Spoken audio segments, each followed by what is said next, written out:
you, baby.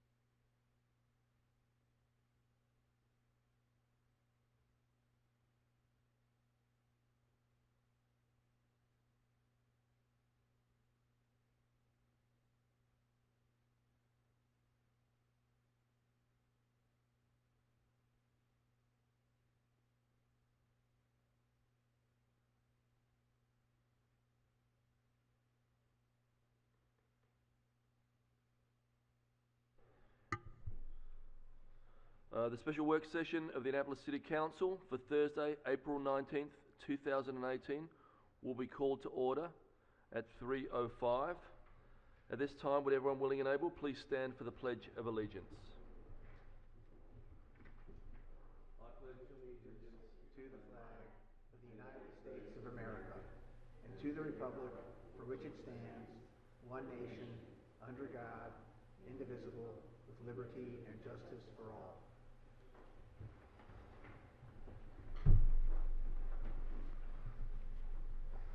Mr. City Attorney, please present the next item on the agenda.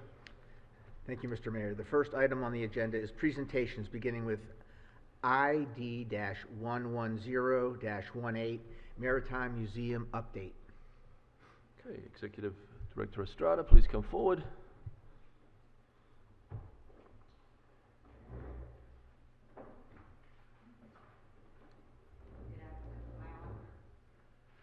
Hello. Oh, there we go. Good afternoon. I'm Alice Estrada, Executive Director of the Annapolis Maritime Museum and Park. And I'd like to introduce Carol Cisco, Dr. Carol Cisco, our brand new chairman of the board. Thank you for this opportunity. This presentation was precipitated by a meeting with Mayor Buckley and former city manager Tom Andrews earlier in January to tell them of the progress we've made at the Back Creek Nature Park. But I know there's some new members of council, so we're going to back up a little bit and tell you a little more about us. Just our mission, our strategy, and the fact that this is not the first property we've stewarded for the city of Annapolis. So our mission, if you're not familiar, is to preserve the maritime heritage of Annapolis, as well as educate children and adults about the Chesapeake Bay ecology. We have a very well thought out strategic plan that we've been following. It will expire at the end of this year, so we are preparing to embark on a new strategic planning process, but it did include expanding learning platforms. So again, I just want to reiterate, we are now stewards of two of your properties, the first one being McNasby's. This happened in around 2000. The museum was sharing the space with the seafood co-op at the time when Hurricane Isabel hit. So just to give you some reference on how it nearly annihilated the building, but the museum brought it back. And we've really taken very good care of it. It is one of the rare public access points. 2% of the bay is accessible. And we also have taken good care of the grounds with improvements, including a living shoreline that we did in partnership with the city, as well as Chesapeake Bay Trust and Department of Natural Resources. And this is thriving. It's about 2.5 years old now. Horseshoe crabs have come back, clams, things we've never seen before, and it's just very, very clean as a result. So first and foremost, we're a museum. This is McNasby's last oyster packing plant in Annapolis, and we certainly tell that story.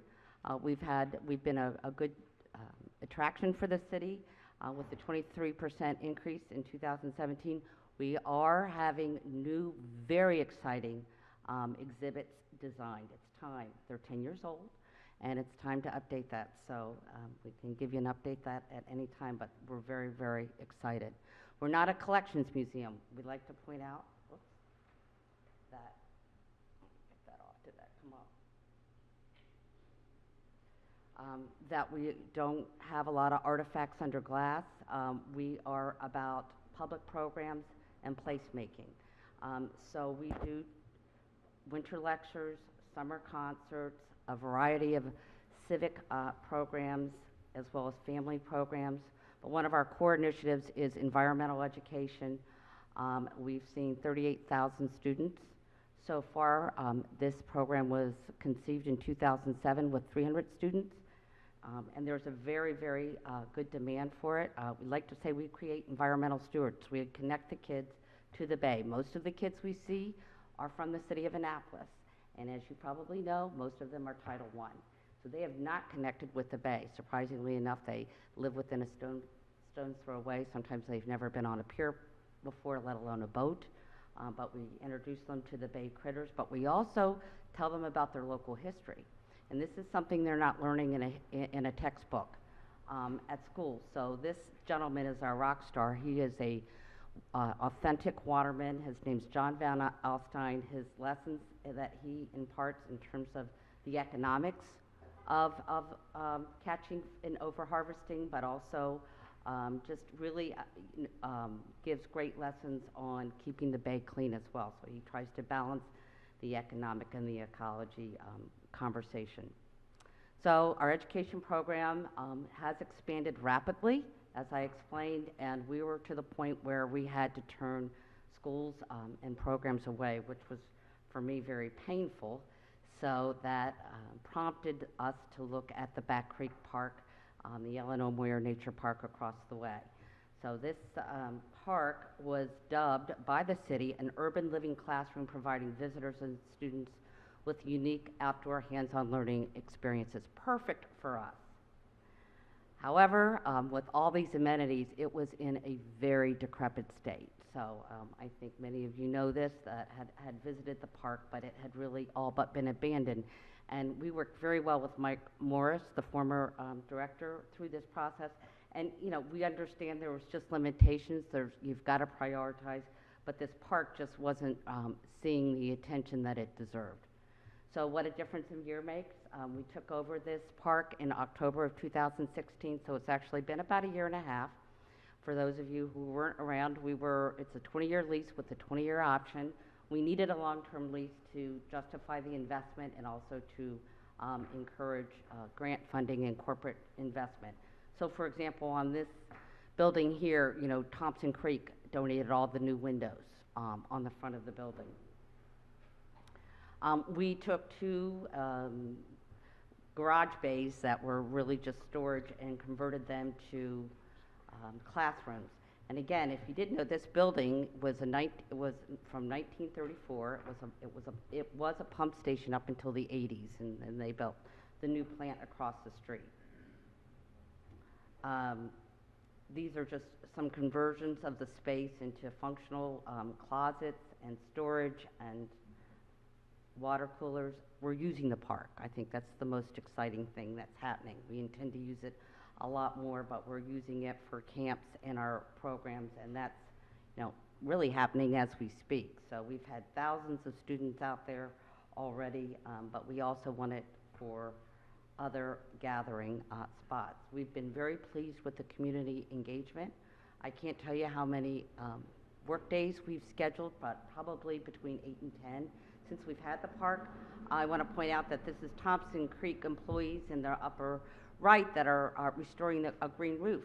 So 10 years ago or 12 years ago when the city had it, they did invest close to $1 million in this park for some environmental lesson plans and things that just unfortunately never got utilized. One of them was this green roof as a demonstration project.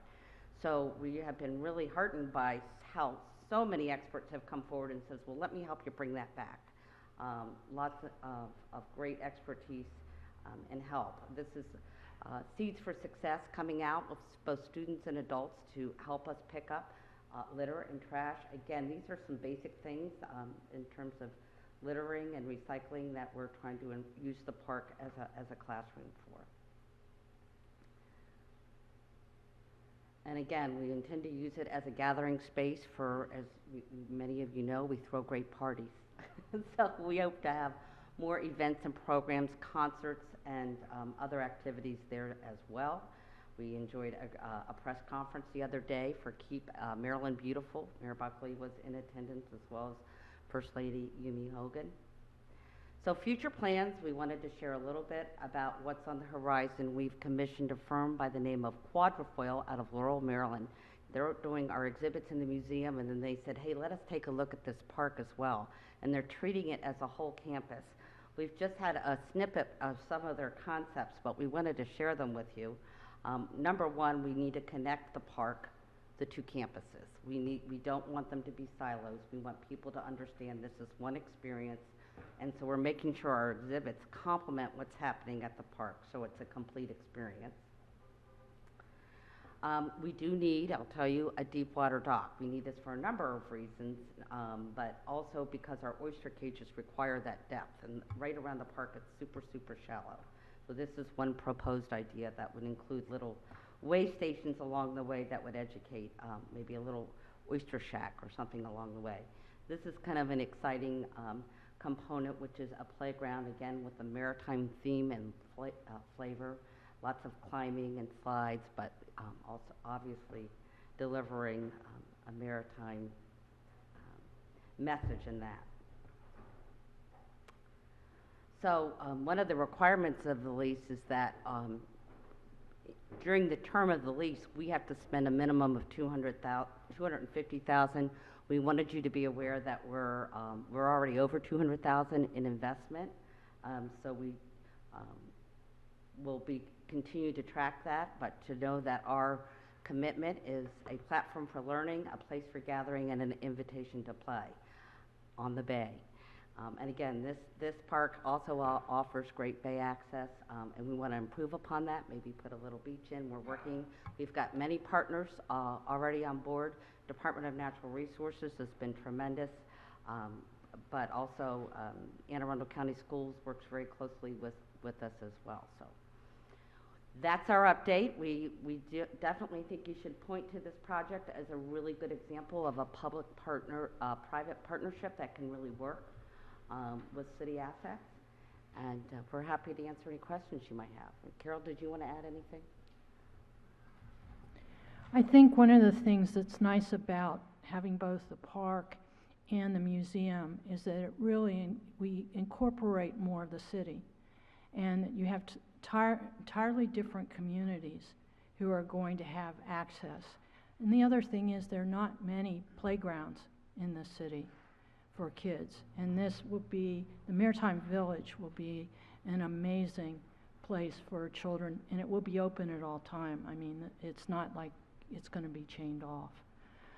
So access will be there, and we are trying very much to go around to the various aspects of the peninsula community and elicit their recommendations and get buy-in, and they seem to be very, very excited about it.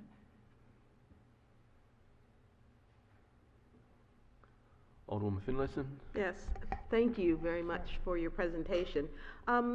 Is it still called the Ellen Moyer Nature Park? So we still refer to it as the Ellen Moyer, and I'll be honest, that's a mouthful sometimes when you're just saying, oh, sometimes we'll just say Back Creek Park, and as these plans evolve, we'll try and figure that out. Ellen, just so you know, has been involved in some of the preliminary discussions. We definitely are grateful because actually Ellen is responsible for McNasby being saved as well. So she certainly plays a significant role in both these projects. But we're still limping along on that. It's awkward. I just thought I missed it or something. No, we know this. But a few more questions, but before I get into it, I learned to swim off of the pier in McNasby because when I was growing up in Eastport, that was our playground. Yeah. And so it has a near and dear place in my heart, as you know. Are you still bringing in is it all fifth graders from all of our elementary schools? Well, it's, we are the overflow environmental program for sixth graders. Oh, it's sixth graders. The sixth graders. We just took on a couple more schools from Anne Arundel County Public Schools. So we do that program, but we do have a second grade program as well.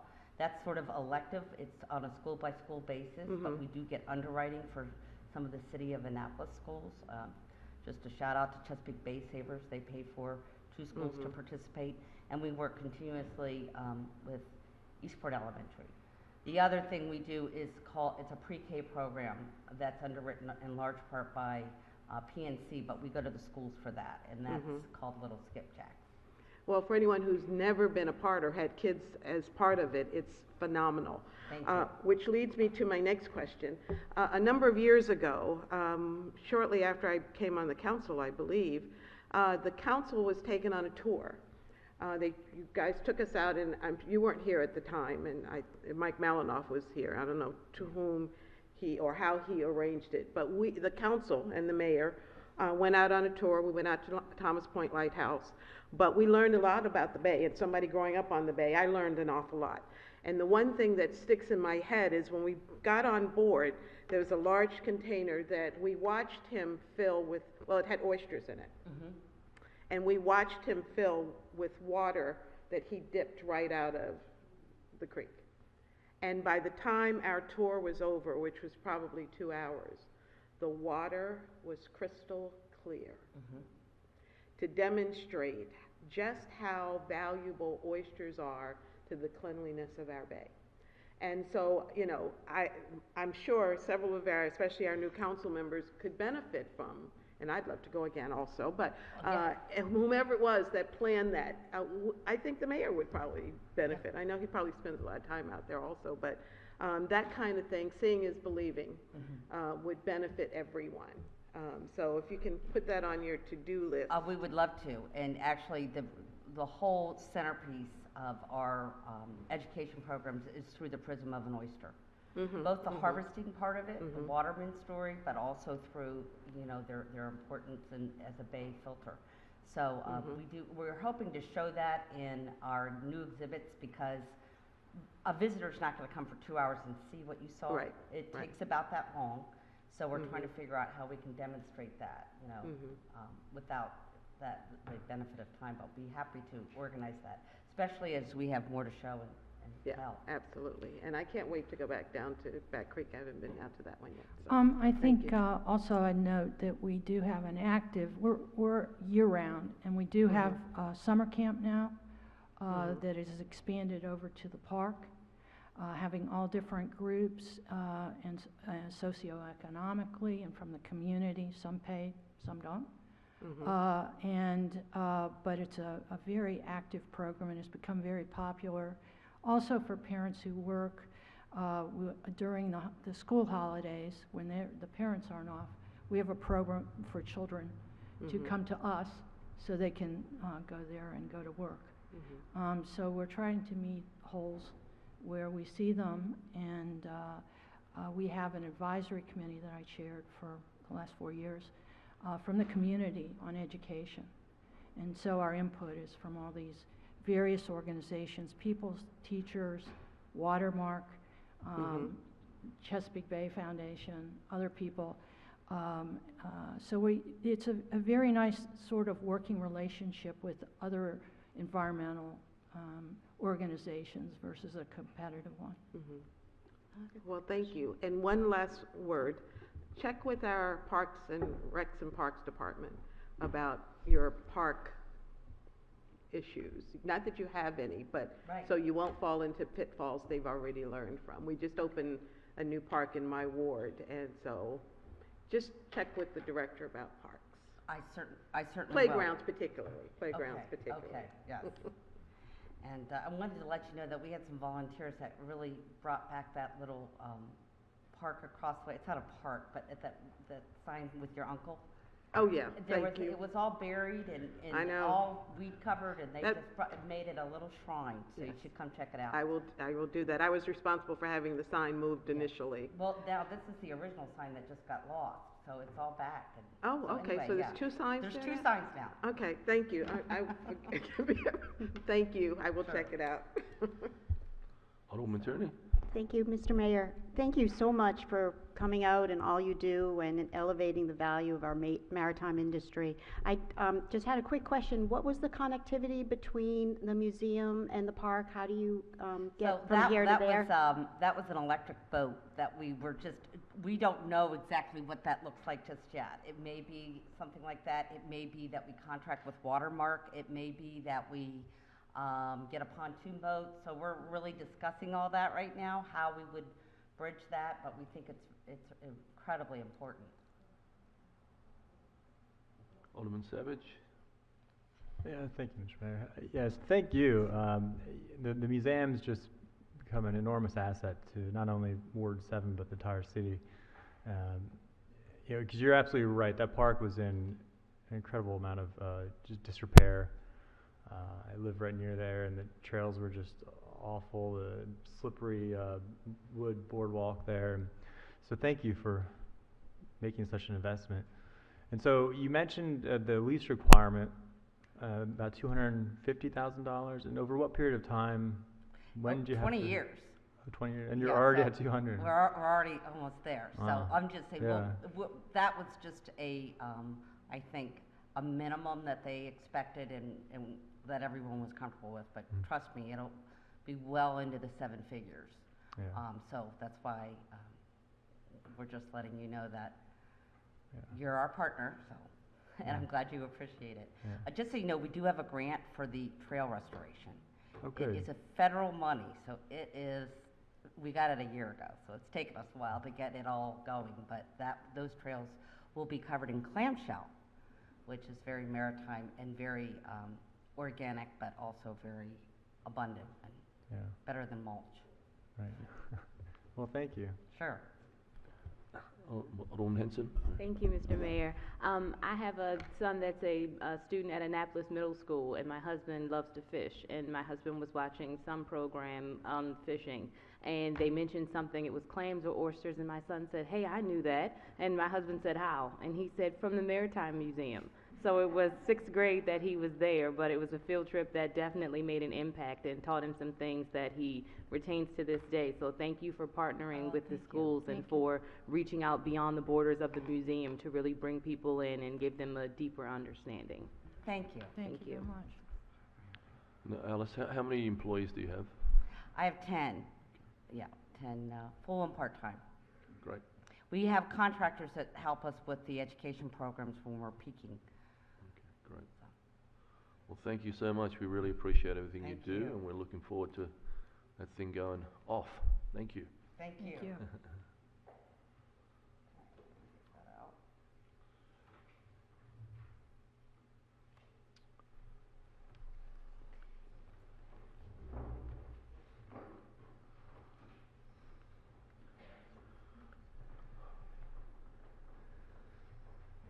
Mr. City Attorney, please present the next item on the agenda. The next item on the agenda is ID-111-18, Chesapeake Region Accessible Boating, or CRAB, the development of an adaptive boating center in Annapolis. Thank you, Paul. Just while you're getting set up, Alderwoman Finlayson has some exciting news for us, and we just wanted to get that out there while there's still people here, okay? Well, this morning I had the privilege of attending a presentation at South River High School. And you're wondering why I live in Annapolis, I work in Annapolis, I represent Annapolis, but I went to South River's presentation because in 1976 I was one of the teachers that opened that high school. And I taught there for 25 years. So needless to say, it's near and dear to my heart.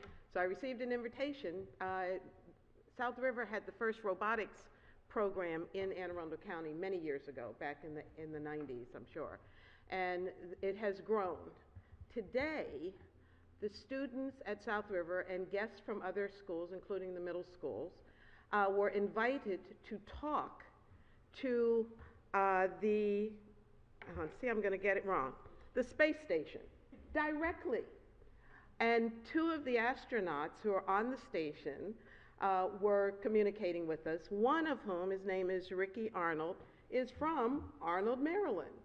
And so the students, a whole auditorium of 600 students, got to see, and they got a little bit of background where they are. They're 242 miles above us, traveling at 17.5 thousand miles an hour around us.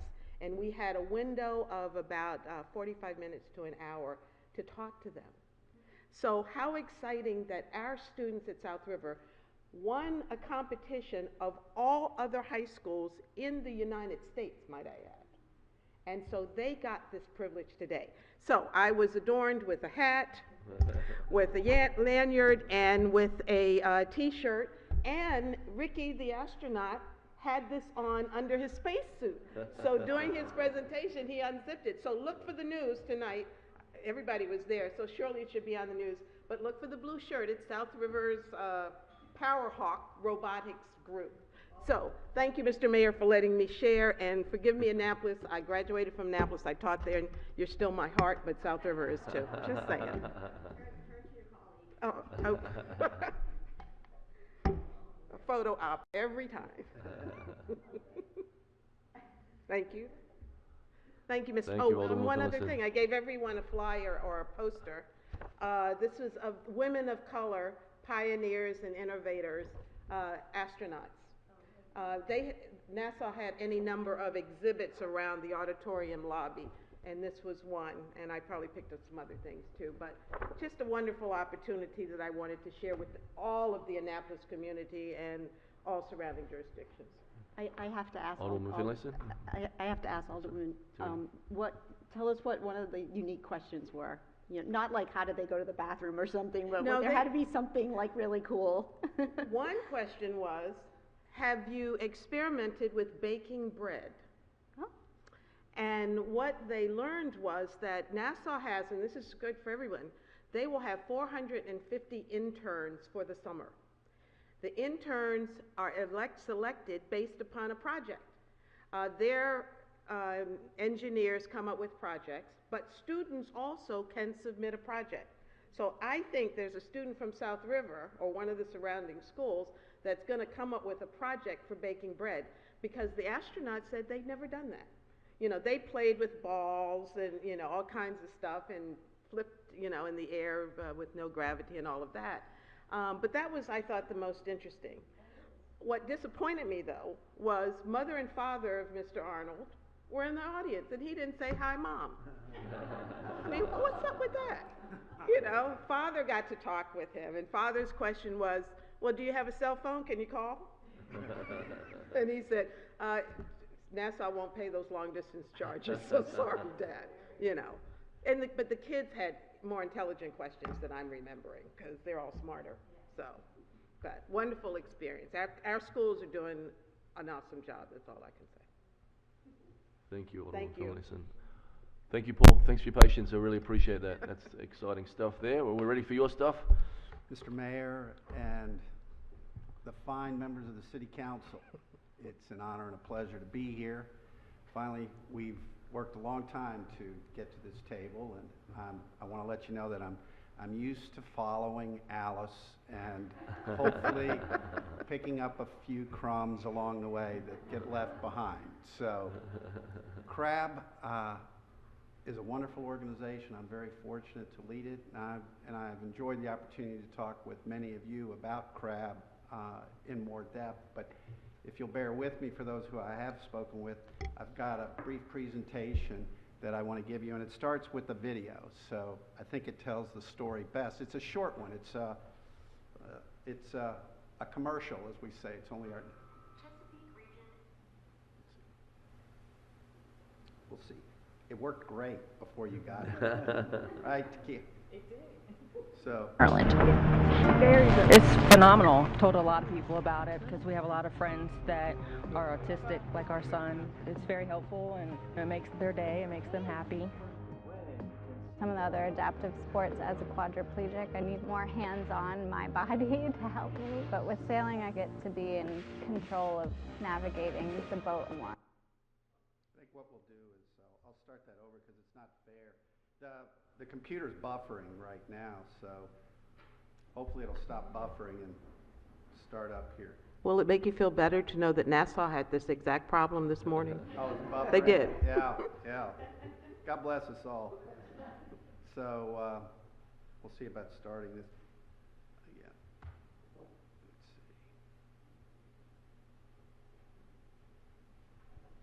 Let's see. While he's doing that, I'll just chime in, Miss Finlayson, that Ricky went to Frostburg with me, and when we used to watch Monday Night Football together, you would have never guessed he was going to be an astronaut. I have to add, he was a teacher for 10 years, Yeah. so he is the teacher in space now. Yeah. I'm sorry, I missed that. Many of you will remember, I remember, where I was exactly when we heard about the Challenger with the previous teacher, Krista Right. McAuliffe. And so he's the new teacher in space now. Yeah, and he which went to is Frostburg awesome. and graduated in '84, maybe '85. His father said if he were in school today, he'd be one of those bad students that we label as ADHD, you know, because he was always busy and he needed to be kept busy. Yeah, So a good guy, though. good message for the students. Great message. Well, I hope I'm not outwitted or outmatched here.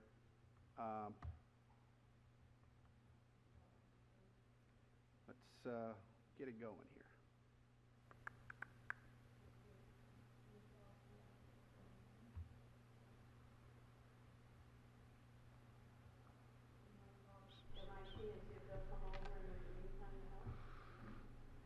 Let's see, slideshow. In the beginning. Alderwoman Finlayson, I was wondering if maybe the astronaut was not speaking to his parents because he was traveling at 17,500 miles per hour, and we don't want our kids traveling that fast, right? Yeah, but he wasn't driving, so it's okay.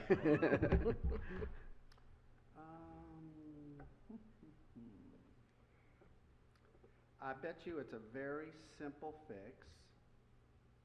And let me see if I can start it over. We unplugged the computer to plug in the Maritime Museum presentation, so let's see.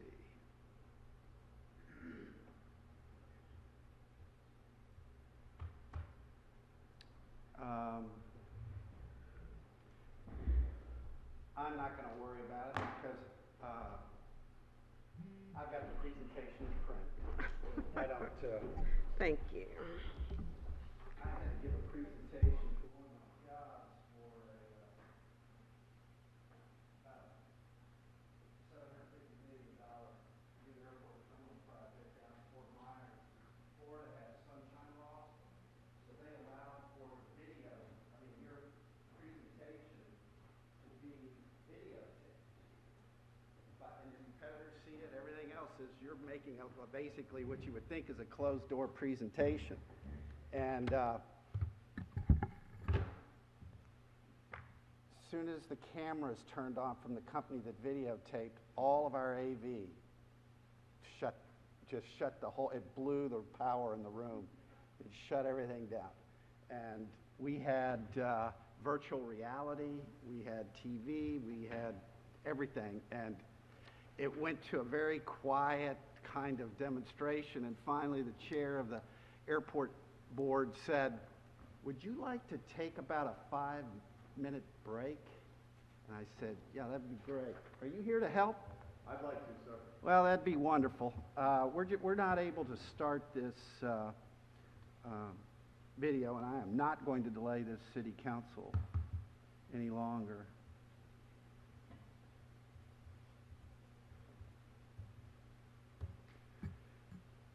If you'll just go ahead and get it to there, and then we're trying to get that video to start, and we'll go from there. So we've done everything, and it did work a half hour ago, and now it seems to just not want to start. Now this automatically... Chesapeake Region Accessible Boating, aka CRAB, has been getting people from all walks of life into their fleet of boats for almost 3 decades in and around Annapolis, Maryland. It's phenomenal. Told a lot of people about it because we have a lot of friends that are autistic, like our son. It's very helpful and it makes their day, it makes them happy. some of the other adaptive sports as a quadriplegic. I need more hands-on my body to help me. But with sailing, I get to be in control of navigating the boat more. I wasn't even thinking about any disability. It wasn't really there, so that was pretty nice. There is a component of understanding what you're still capable of doing. Having something new like this makes the next challenge that much easier. It's fun. That's what it's all about. To come up here in Annapolis and actually go out on the water for a first experience like this is exciting. Reading the wind and learning basically boat tactics to try to win the race. And you're like, oh, that's so cool. And I didn't know that. When I started getting into the sailing, I started finding that camaraderie in the sailing. And it didn't matter if I didn't really know the person. You know, we just clicked. Funnest part was the racing. We had one of the newer boats and we had a good captain and we beat everybody all the time. The police officers and the kids were both learning together. Yeah, we were all learning different things and yeah, everybody was getting involved together. That was my favorite part. Taking this back to police work, to family, to whatever. We really do need one another. We need to work together and accomplish the mission. Get involved. Come for a sail, donate a boat, volunteer, or help raise awareness and funds at regattas like the Boatyard Bar and Grill Regatta to benefit Crab. Crab, dedicated to making the thrill and freedom of sailing a reality for all. Thank you for your patience. I'll just go through this presentation real quick. That was our 90-second commercial. We have 4-minute videos on the kids' sailing camp, the Recovering Warriors Sailing Regatta, and the sailing clinic for persons with spinal cord injuries. And so those are about 4 minutes long. They're all on YouTube. They're all on our website. So feel free, if that kind of got you excited to get a little bit more into what we're doing, those videos will really get you fired up. CRAB is the largest provider of service to persons with disabilities on Chesapeake Bay. And that one boat that you saw the gentleman have with the straw in front of him, that is a Martin 16, and we have the only one on the entire Chesapeake Bay, and that allows somebody with total paraplegia to be able to steer the boat with one straw. It controls the rudder, and the other straw controls the sails. So they sail that boat with that straw in the 2 straws in their mouth. So that's the first time he's ever gone out on a boat. He's been out many times sailing, but always strapped into a seat. So he actually sailed that boat. But what's the market here for our business? 8 million people in the Baltimore, Washington, D.C. region.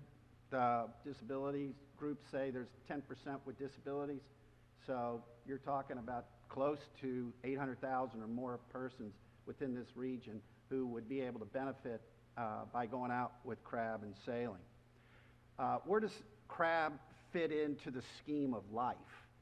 We're about quality of life. We're not providing housing, we're not providing food, we're not providing jobs.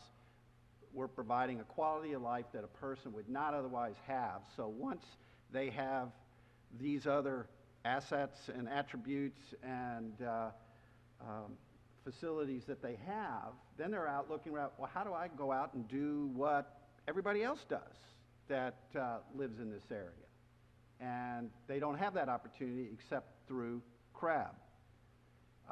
And what do we teach our guests? We teach them leadership, decision-making skills. They enjoy physical and cognitive behavioral therapy with this. We met with Kennedy Krieger Institute 2 days ago. They have a simulator for sailing in their building, and they want to take the simulation then and bring their spinal cord injury people down to CRAB and continue that therapy. And we're working with them, and we'll work with the State Department of Disabilities to do a study of what the actual therapeutic value is for sailing. We have a lot of anecdotal evidence where parents or our guests tell us what it's done to them as far as the sailing and the physical side, the mental side, the thinking that they have to do, the cognitive, and it's been proven to be very beneficial, but we want to get the quantitative and qualitative analysis out of that with the help of Kennedy Krieger. What are our programs? We do Sail Free Sunday, which if you're free this Sunday, it'll be at Sandy Point State Park from 9:30 till 3 o'clock. And we take guests and their families out sailing, and we'll take you out sailing as well. And we can take you with our guests if you wish. So our fleet, which I'll go over, easily accommodates anyone with any disability. And then on the 28th, I would invite the City Council, if you're in town, we're going to be hosting the 12th Recovering Warrior Regatta, Sailing Regatta, at the National Sailing Hall of Fame dock.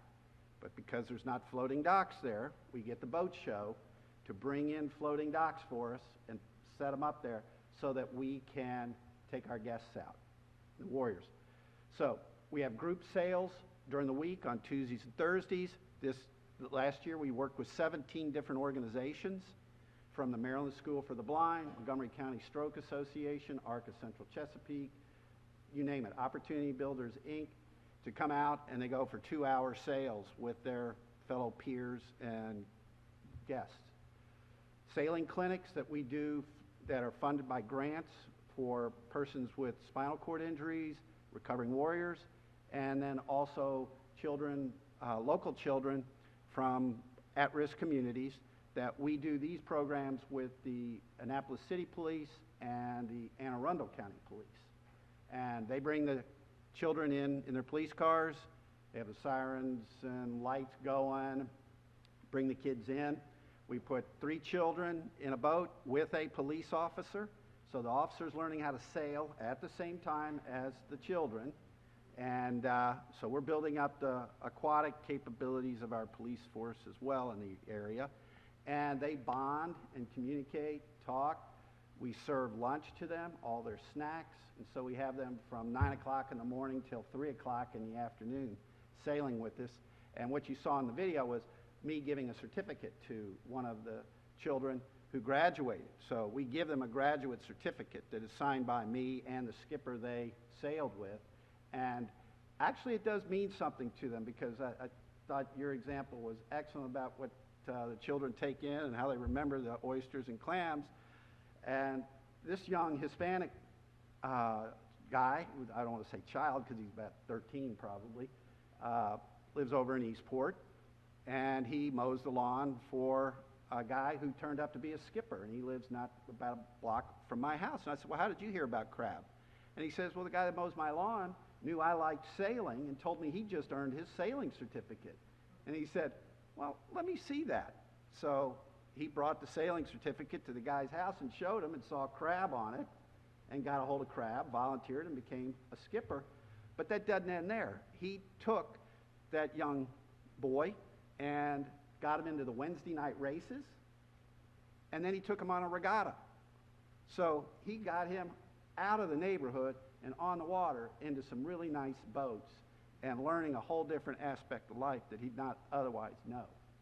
And then in addition, we do regattas with the different yacht clubs, and our biggest one now is called the Crab Cup, similar to the Leukemia Cup or the Hospice Cup, and that raises a fair amount of money for crab, and it's a wonderful time, and it's hosted at the Eastport Yacht Club. So that'll be August 18th.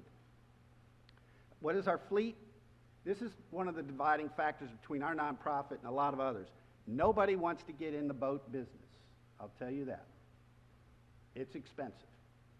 And we have a lot of skippers who come down, and they like to go sailing with us because they don't have to maintain the boat, they don't have to clean it. They get on it, they sail with our fabulous guests, and they get off. But we have 6 brand new Beneteau 22As, which is the boat you see in the picture, and we're modifying them so that they better, more easily accommodate persons with disabilities. We have that Martin 16 that I talked about. We have a canoe donated, a kayak, a Zodiac, and a Bayliner. But what we want to get is a 25-foot pontoon boat that will customize so that a person could roll onto the pontoon boat without ever leaving their wheelchair. And then also take their family or children with them by leaving some seats in the boat for them. And then they can go fishing, they can go crabbing, and believe it or not, and you'll see this picture, they can go wakeboarding. So we're going to get it set up so that we'll be able to have a lift on the pontoon boat to take a person and take them out of the chair, put them into a wakeboard, and let them wakeboard behind this pontoon boat. So there's, in essence, no limit of what we were going to be able to do for our guests in this area. And here's our challenges and goals and why we're here. The crowding at Sandy Point State Park, because it's one of the most popular parks. Actually, I think it is the busiest park in the state. It makes the most money for the state. Fills up, and they close the park. And they used to keep crab guests from being able to get in. But funny thing, when we ran the sailing camps for the police and the children, the police control the gate. And so now when somebody pulls up and says they're coming to crab, they go, "Crab, go on in, go on in." So now we're getting people through. But as you know, Bay Bridge traffic, like on Friday, we were running a training program for our new skippers. We had 22 sign up this year. We have over 50 volunteer skippers and over 50 volunteer crew. And so we run them through a very extensive training program before they ever get on a boat with our guests. But when I left Friday to come back at 12:30, close to 1, the traffic on Route 50 was backed up to 2. So if you were trying to get to the park for one of our sailing programs, you physically cannot get there. And then the dock facilities at the park are limited to one pier, and we can only have our 6 boats there. All of our other boats have to be stored on land and brought by trailer down, and it becomes very labor intensive. And the lack of ADA accessible docks in Annapolis is a whole other issue. I'd be happy to chat with you. I've chatted with the mayor about this a couple times and offered our assistance and help to help resolve that issue. But what we're looking to do is create an adaptive boating center that would serve as a magnet for people in this local area and children to learn how to work on boats, clean boats, sail boats, and be a part of the program, and then have the skill sets to go to other marinas in the area and get jobs. So where's the money coming from? We know it's not coming from the city. I read the paper like everybody else. But Program Open Space is a fund that is what would be used to acquire a marina in Annapolis. And we have a letter of intent with a marina on Back Creek to sell that marina to us that would be adequate for our programs. And Anne Arundel County has $6.3 million. The money flows from DNR, Department of Natural Resources in the state, to Parks and Recs in the county. And they're going to get $6.3 million this year. Annapolis will have $900,000. And what we're looking to do is utilize those funds to acquire this marina that would then become a premier adaptive boating center in the entire region. So how would we improve the marina? There's another fund. It's called the Waterway Improvement Fund. This has funds that would allow us to take the fixed docks out, because we cannot operate our fleet from fixed docks. We have to be on floating docks. The reason being is our boats have to be level with the dock so persons with disabilities can be easily boarded or disembarked from our boats. Or a Hoyer lift them out of their wheelchair and put them in the boats. Fixed docks are affected by the tides.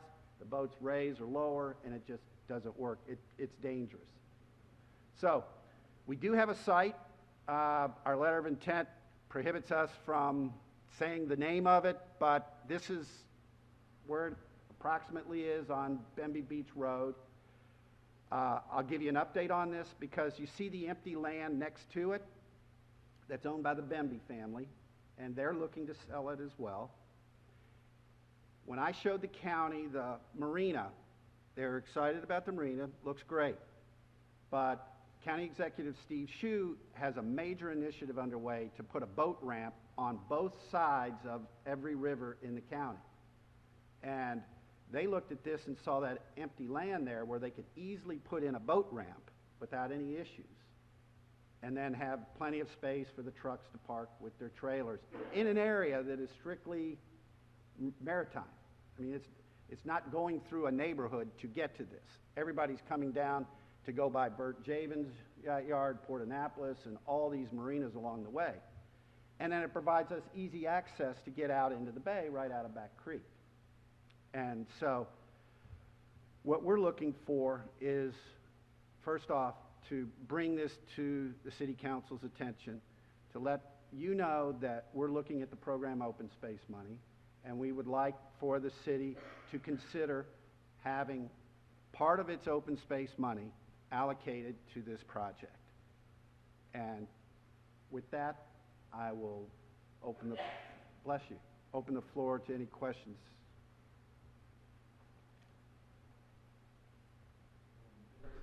Yes, thank you. Is there not enough room for your project and the county executive's project there?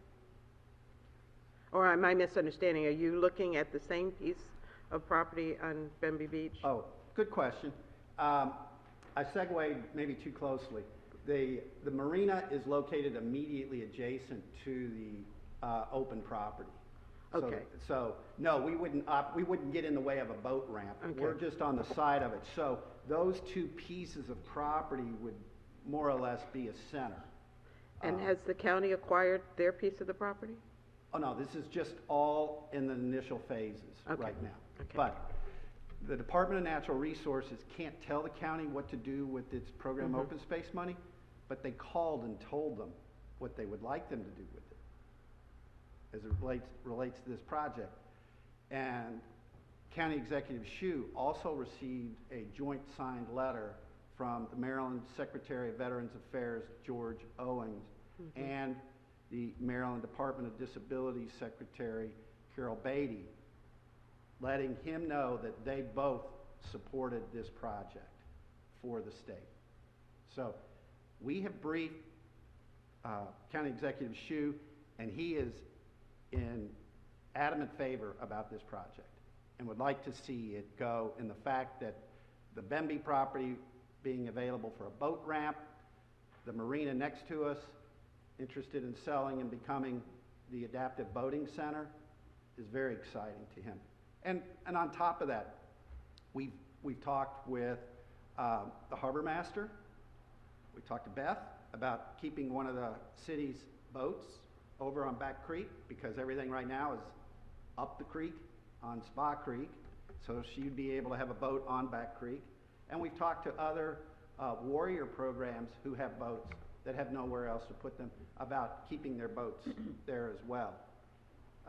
And the other nice thing for us is we have people donating their boats to CRAB for us to sell to generate our funds, and we don't have a place to put them. What we have to do is go hat in hand to a marina and say, do you have an open slip? Can we put this boat there till we sell it? And with this marina, we'd be able to put those boats there and be able to sell them from one place and make it very easy. So you need from us a letter of intent or a letter of support for this purpose and for using whatever portion of open space monies that you're asking for? Yes, and I don't know, and maybe the city attorney knows or someone else, about how the dialogue goes with the county as it relates to the allocation and the coordination of program open space funds. I mean, it'd be great if the coordination was there. I mean, no use somebody spending money on something else that the county's doing something else on. So we do have a process. So, thank you. Okay. Yeah, thank you. So do you have an aerial showing the two properties? Yes. Would you like me to send it? Yeah, I'd like to see that. Okay.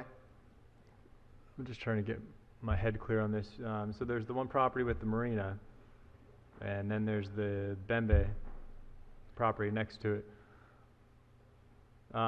So which property are you proposing that the city and the county use program open space money to purchase? For the marina. For the marina. Okay. And then yes. How would you get the Bembe property? That's the county. That's the county. The county would go and acquire it from the Bembes. Using program open space money as well? Open space funds, yes. So you use those funds for both properties? For both properties, right. Yeah. We don't wish, I tell you, one of the great things for the city, though, with the news and everything you've read about the Adaptive Boating Center, perhaps in the paper, Boat US Foundation. So the Boat US nonprofit represents 500,000 boaters in the United States, and they have a foundation, and this is a foundation that has an office here in Annapolis and an office in Alexandria, Virginia. They called us and said, "Is there any room in that marina for us to join you?" And I asked, "Well, how many people do you have?" And they said, "We have 20 staff." And I went, "Whoa, that's way too big for this little piece of property." But if the Bemby property is acquired, where the house is up the hill, you see there, they said they would move and consolidate Boat US Foundation on that property. And that would be a huge bonus to the city to have that level of an organization here. They're not going anywhere. I mean, that's the biggest boating organization in the United States. So, and it's only 20 people, so it's not jamming a lot of people into a little space, which I know we have sensitivity to. I understand that. So that's just, you know, again, these are little things that are adding on to this, glomming onto it, I guess is the word, that all make it bigger and better. I mean, having the Adaptive Boating Center is one thing, but now you talk about a boat ramp, which they say qualifies as one side of the Severn River, and I've seen all their plans for other ones, and it's going to be good luck to be able to do those. So this would be fabulous for the city and the county. Well, that's one. I am supportive of public water access, and we do need more. But I mean, I'll be honest. I have a little bit of concern about a full-on boat ramp down Edgewood Road. I could just hear it now from my constituents in terms of traffic. That road has a lot of traffic already, and you know, I'd like to see some of the numbers, estimates perhaps, in terms of, and look at some of the numbers from the Truxton Park boat ramp. They're looking to build a boat ramp at Truxton Park as well. Well, we already have one there.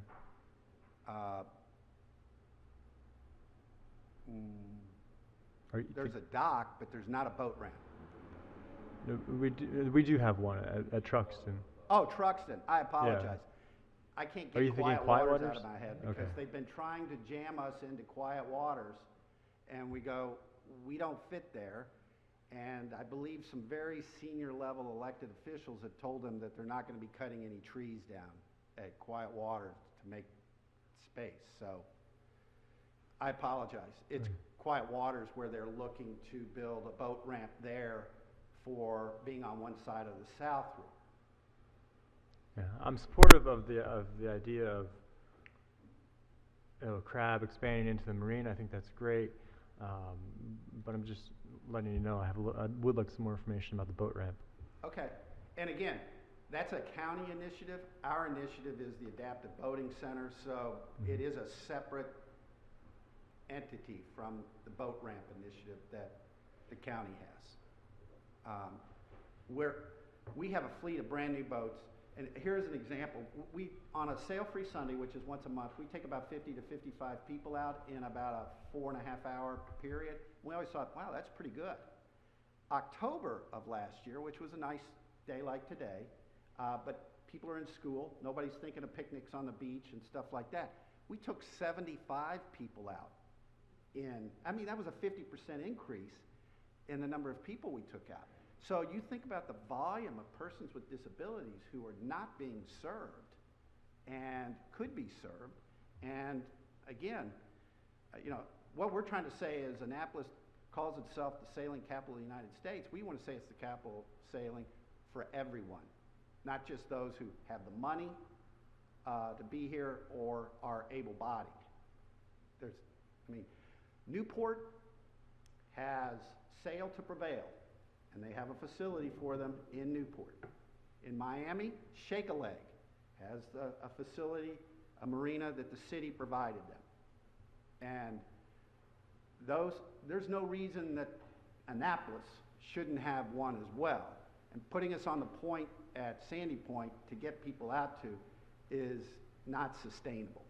And we can't build on what we're capable of doing. We had over 90 volunteers last year donate more than 2,000 hours of time in 6 months. 6 months. So there's a lot of people in this community engaged with CRAB. It's pretty big. And we get donations from 42 states in the United States. Alderwoman Tierney. Thank you, Mr. Mayor. Hi, Paul. Good seeing you again. I was thinking this isn't, well, it's somewhat in response to your proposal, but ever since we last met, what got me thinking was the sort of the reverse of accommodating disabled people at City Dock. And what my thought was is that City Dock is not accessible. And if I had a disabled child and I wanted to just stop and get ice cream on a Sunday afternoon, I don't know how I would do that. And I'm just saying this as a plug to have some kind of floating dock for that reason. I mean, when you think of it, City Dock is not accessible unless I'm being ignorant of other means to have someone, you know, in a wheelchair get off the boat and get an ice cream cone on a Sunday afternoon. So I see Sally in the audience. Maybe we can amend the City Dock master plan to put a floating dock in there. You're So, correct. I mean, that's embarrassing. In downtown City Dock area, there is not an accessible dock for No. a person with disability. And shame on us for that. Thank you. Thank you. Alderwoman Henson. Thank you. Do you know how much, or have you envisioned how much developing on the property you would do to accommodate the adaptive boating center? How much of what exists versus the build-out? That's sort of the good news. There's a house on the property, which we could put the marina manager in and have that as part of their compensation. There's a 4,000 square foot building on the property, which then we could move CRAB's headquarters from Defense Highway to that building and have a classroom in it as well. And then we have been in discussion with Box of Rain, who is interested in having CRAB take over their boating program and their summer camp program. And their Build-A-Boat program could be done in that building, and then the classroom environment, which is what you need to be able to provide instruction, would be able to be put into that building. So other than replacing the fixed docks with floating docks, which I understand we have to go through a very challenging permitting process to do that, but that's really about it. The parking lot would probably, it's gravel right now, and it would probably be paved with the pervious type asphalt like they have at Eastport Yacht Club. If you've seen that, rain and stuff goes through it so it doesn't block any rain. And I know what we'll definitely put out there, and it's going to be 3 or 4 picnic tables, because when our guests come, they like to have lunch and socialize. And right now at Sandy Point, we have 1 picnic table chained to a tree on a patch of dirt. And that's what we have. So one of our board members who has a Down syndrome child said we were underestimating the socialization that takes place among persons with disabilities. So we would want to definitely build that aspect up of the program. And so that really doesn't involve more than a couple of picnic tables to do that. Excellent. What type of advertising do you do to make sure that you're casting a wide net and making sure that as many people as possible know about the program? Well, if you go onto Google and type in disabled or adaptive boating, we're one of the first that comes up. We are in the boating trade press with our ads, and then also the word of mouth that spread from like I said, we work with 17 different organizations. This year it'll probably be 25 different organizations. They come back then with their family members and go sailing with us. Like, we had twins sail in the sailing camp, and then their mother called us up and said, hey, I'm the mother of those twins. Do you know them? I said, oh, I remember them, yes.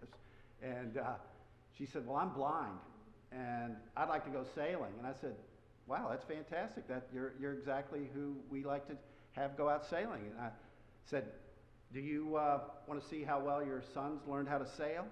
She said, no, I'm going to show them sailing. That's the kind of spirit that you love to see. I think your presentation said that the city of Annapolis should receive $900,000 in open space funds. Do you know how much of that you'd be requesting? Well, in informal discussions with the mayor, he did ask me, and I'll stick to that number, but it was $250,000. Thank you. But if you have more, we're not. Alderman Savage? Yeah, thank you. Do you know if the program open space money that you had up there, is that the acquisition portion of the program open space money? So that doesn't include the recreation money? Okay. CRAB will have a major capital campaign to go along with this. This is not something that's going to be handed to CRAB. There's going to be a lot of expenses associated with this, the operations and maintenance of it, and we're going to have to step it up substantially. Yeah, it's an intriguing idea. It might be worth talking. Have you spoken with the Rec and Parks director? The city Rec and Parks director? No, I have not. Because I think they're the ones who have a lot of control over how the program open space money gets spent. I will add that to my to-do list. Get on that. Thank you. And they run the boat ramp at Truxton.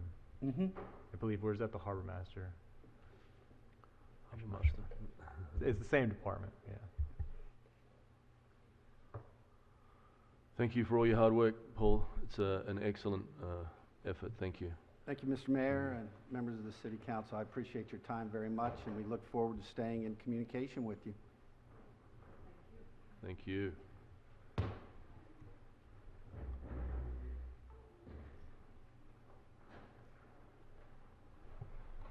Mr. City Attorney, please present the next item on the agenda. The next item on the agenda is ID-112-18, Forest Drive / Eastport Sector Study.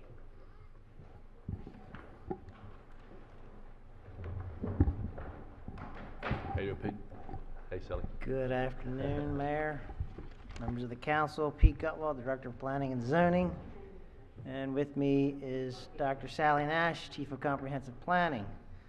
What we wanted to do this afternoon is sort of update you on our Forest Drive Eastport Sector Study. We have been doing a bunch of outreach. We've had public meetings. We've done surveys. We've had multiple work sessions with our Planning Commission. We have sort of developed a bunch of different concepts and ideas and strategies. So we wanted to update you on where we are, the direction we're headed. We know we have some more work to do. We know we'll be doing some more outreach in terms of this study, but at this point in time, you know, this has been almost a year process on the sector study, so we thought we would take a time out to update the council members on what we've done. So with that, I will turn it over, just perfect timing, to Dr. Nash to go through her presentation. All right, thank you very much. All right, this slide shows the work we've done so far in terms of public outreach. We've been working a lot with our Planning Commission. We've had 9 actually work sessions, one more coming up in May, with them to review different aspects of the plan and to get their feedback as we've gone along. We've had 3 public meetings. A total of 200 people have come. We've had 2 community surveys where we've got responses from about 2,000 people, and we have 1 new survey open now. We've also given presentations at the Transportation Board and Environmental Matters. So I want to show some of the previous studies that have looked at this corridor, just to emphasize that we are building on the findings and recommendations of a lot of previous work. Some of these were more general studies, some of them made very specific recommendations about road improvements and things like that. So we're taking all of this body of information as we move forward.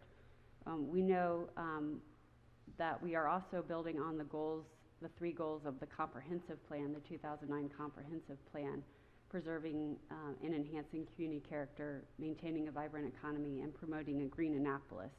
It's can be difficult to balance these 3 goals sometimes, and so that's one thing that this study is trying to do. This shows our study area. The yellow area is, you can kind of see, it's a little hard to see, is the main focus of our study. It includes all of the Forest Drive corridor and Eastport. The blue is a much larger area, and those are the areas that we are looking at to analyze for traffic. We're taking a new approach to traffic analysis that I'll go into more detail in a minute, but it requires that we look at a much wider area so we can really gauge long-term impacts of the land use choices that we're making. This is a 5-step process. We've worked through identifying the issues with the community. We've identified some policies and some actions and got feedback from the community on those, and continue to confirm and refine those solutions. Right now we have a rough draft, I would say, that's been published on our website, and we're continuing to work on that as we move towards the adoption process. So the draft itself has an introduction. It basically mirrors the study's process. So it discusses the issues that were identified. It simplifies the issues or categorizes them into themes, and then it discusses solutions and puts forth the phased implementation action plan.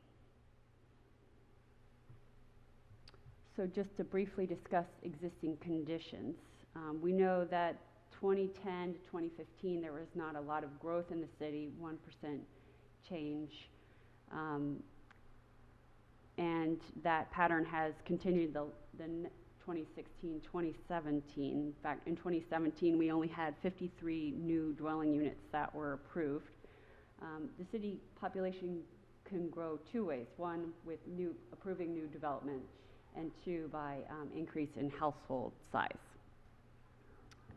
But in either case, our growth rates are pretty steady over a 10-year period. To focus a little bit more on this corridor specifically, you can see that there are some of the denser parts of the city are in our study area, especially the area south of Hilltop Tyler and west of Bay Ridge, north of Forest Drive, that triangle there, as well as Newtown 20 area. We also look at minority population. You can see there are some concentrations in our study area of minority populations, and the sadly almost identical below poverty distribution is also very concentrated in our corridor.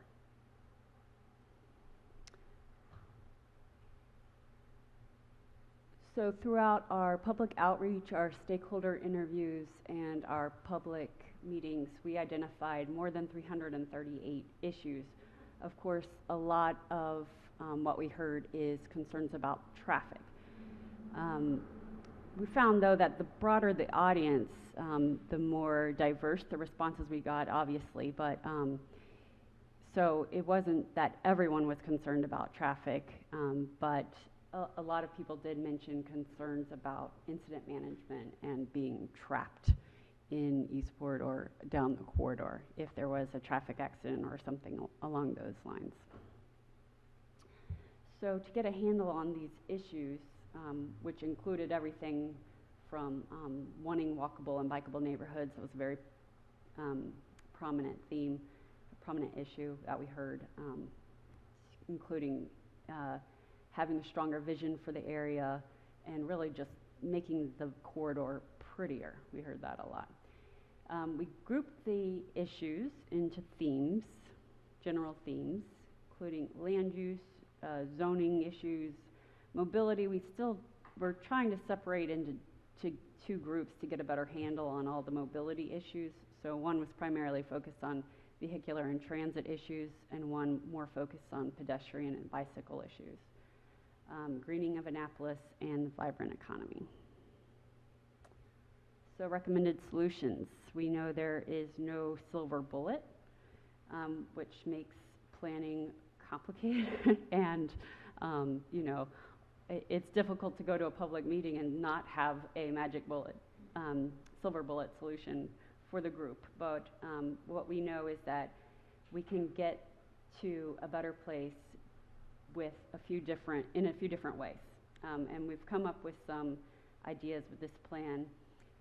First of all, the community character designation. This is building on the work we did in the 2009 comp plan, where we identified community character in the opportunity areas.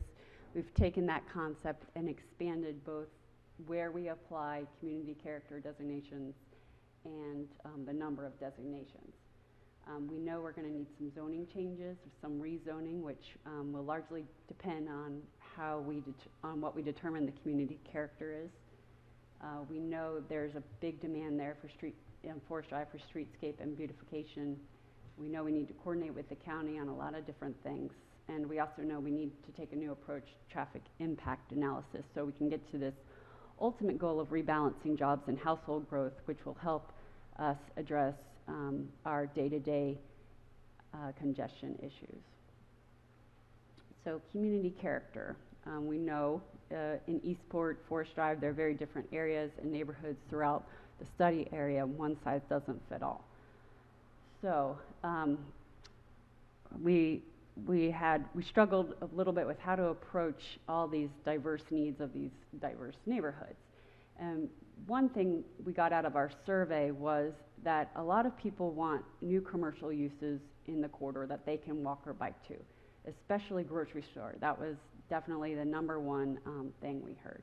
But people also want restaurants, movie theaters, and public amenities like bike trails or sidewalks. Nearly 10% of the residents didn't want anything. So no new development, no growth, no nothing. But you know, compared to the 85% of people who did want something, I think that tells us that most people do want something else on the corridor, some other things available to them.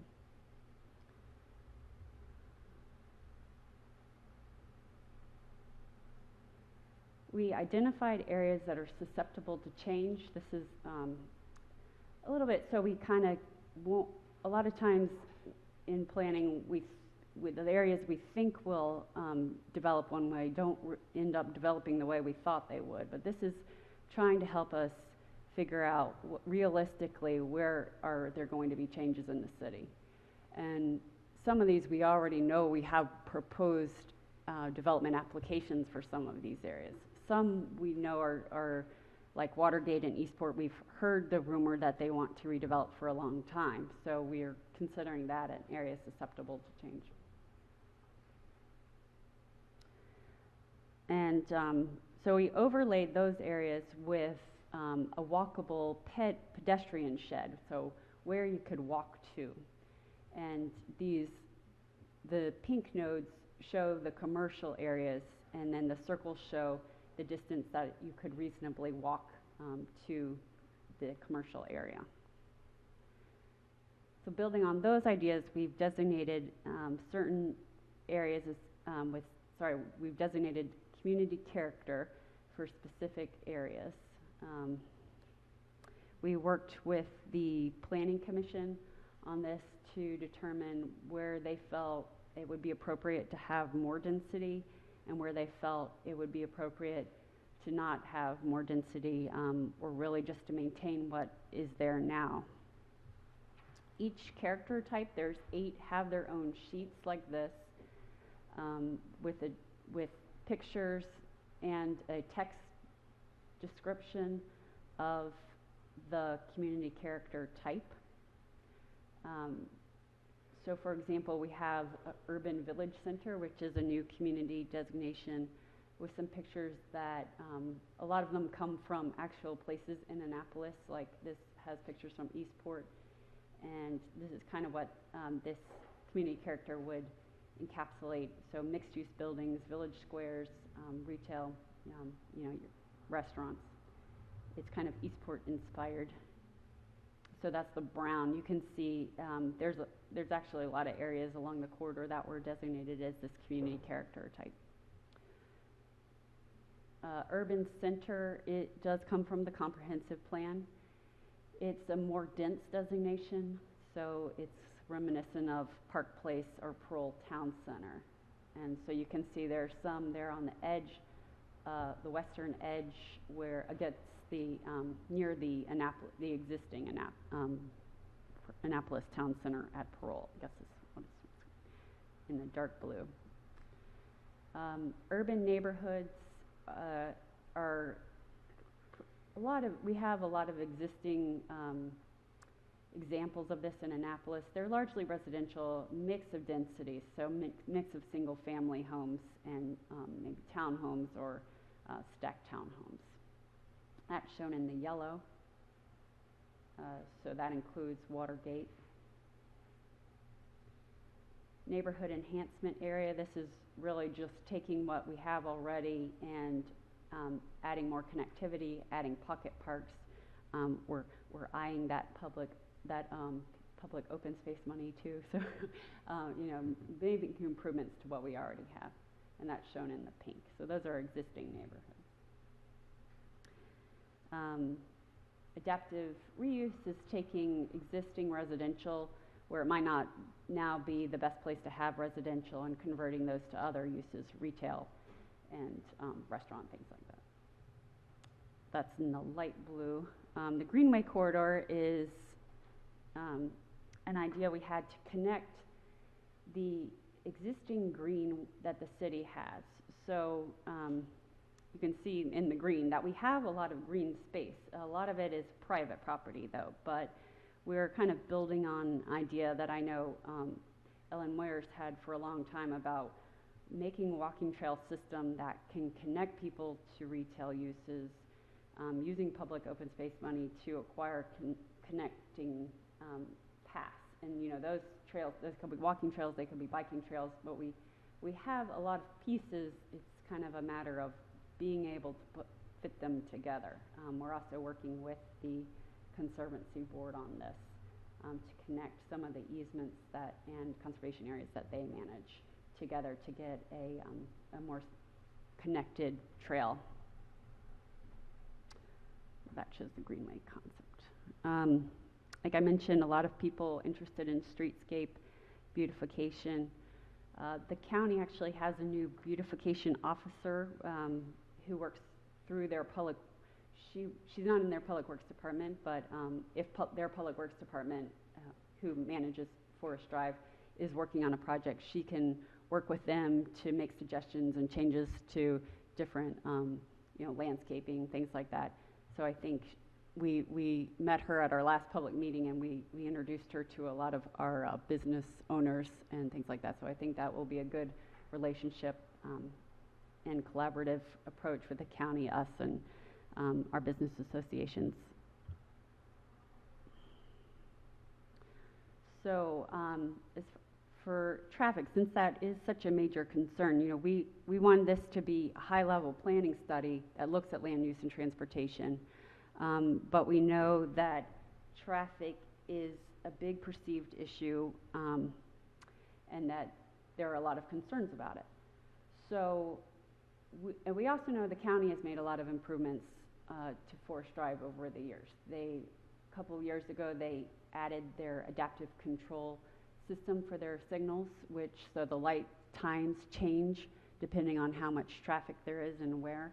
That's improved travel time on the corridor by 10 to 15%. But we're looking at what other things we can do. We know there's congestions and bottlenecks. So what is the long-term strategy for addressing those issues and not making them any worse? You know, we wouldn't want any kind of situation where the traffic is worse.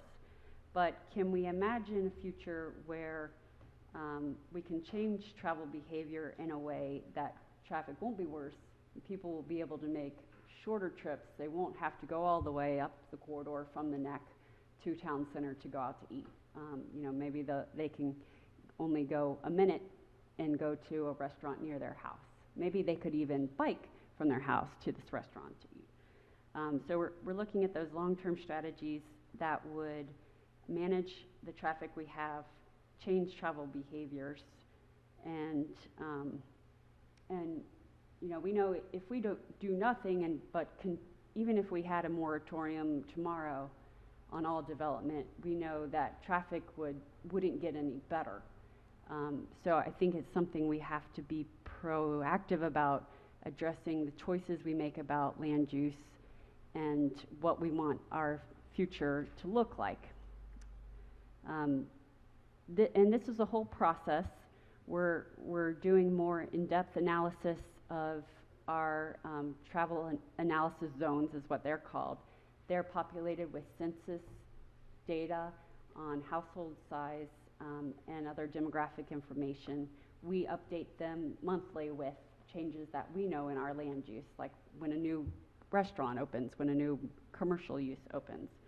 We add that to our database. We've never had a database like that before, so this is a big step in terms of how we look big picture at our traffic, because we often hear, well, you only study, you know, when there's a development, the traffic study only looks at this tiny little intersection, and it doesn't look at the big picture. So this is to go, you know, hand in hand with the traffic studies, which have a specific legal purpose, but you know, we want to make sure we're also looking at the big picture.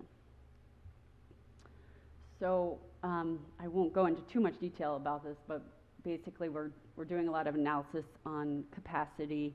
We're looking into the future in terms of changes that our community character designations could make in terms of travel patterns and congestion. And we're also looking at seriously implementing the Complete Street Strategy, which was in the 2009 comprehensive plan, but never really got fleshed out, never got implemented as part of our APF requirements or in a CIP project, for example. So we're going to try to push that forward. The county is also working on a similar project that is looking at other multimodal implications for traffic impact studies. So at the end of the day, you know, we have a lot of constituents who live on this corridor, and we're thinking into the future what they want for the Forest Drive, Eastport area. And this picture isn't Forest Drive, but it could be, because there's, you know, 2 lanes in each direction, a turn lane, and there's plenty of trees, but the question is, don't we want more than that? Don't we want something where we can walk and bike and it accommodates all modes of transportation, not just the car? Wouldn't this be nicer for the future of the city of Annapolis? That's what we're hoping to hear back as we go through the revisions on this rough draft and continue working with Planning Commission before we bring the final draft to you guys in the summer or early fall. Okay. Any questions? Alderman Henson? Annapolis Middle is on Forest Drive, and it's, I believe, the only actual school on Forest Drive. I don't know if Alderwoman Finlayson intended to ask, and I'm hopefully not stealing your thunder there. There is a push now for the children that live in some of the Forest Drive communities to walk to Annapolis Middle, and a lot of the parents really feel like it's an unsafe route to travel there. Did your walkability assessment take into consideration traffic, or how, not just the distance from one place to a commercial center where someone may want to walk, but the quality of the walk on Forest Drive? Right, that's a huge factor in whether people feel comfortable walking or biking, and that's something that will have to be considered.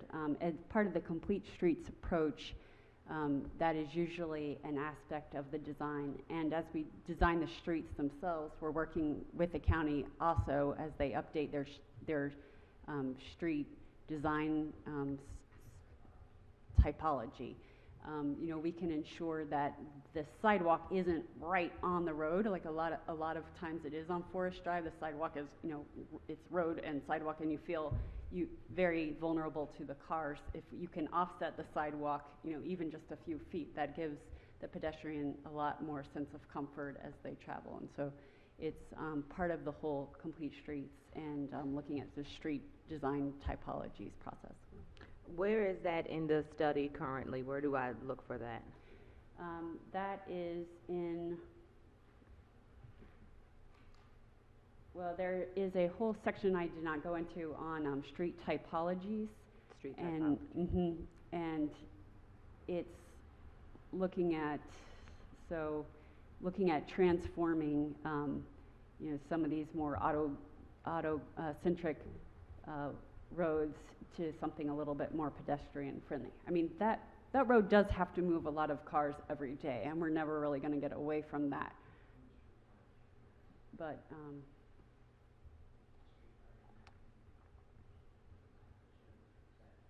yeah, this map designates different parts of Forest Drive with different street typologies. So similar to the community character designations. Thank you. On page 31, you have some data there, page 33, some data there about the number of people who are commuting in and out and how that's adding to the traffic there. Mm-hmm. Did I hear you correctly that you pulled that from census data, or was that the result of surveying, or how did we get that information? Oh, this,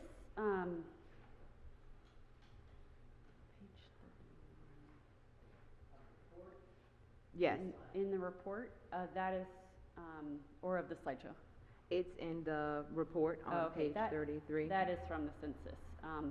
But I did also want to thank the Transportation Department for letting me use these maps. They're working on our transit development plan, and they've done a lot of work on commuters and also transit accessibility in the city.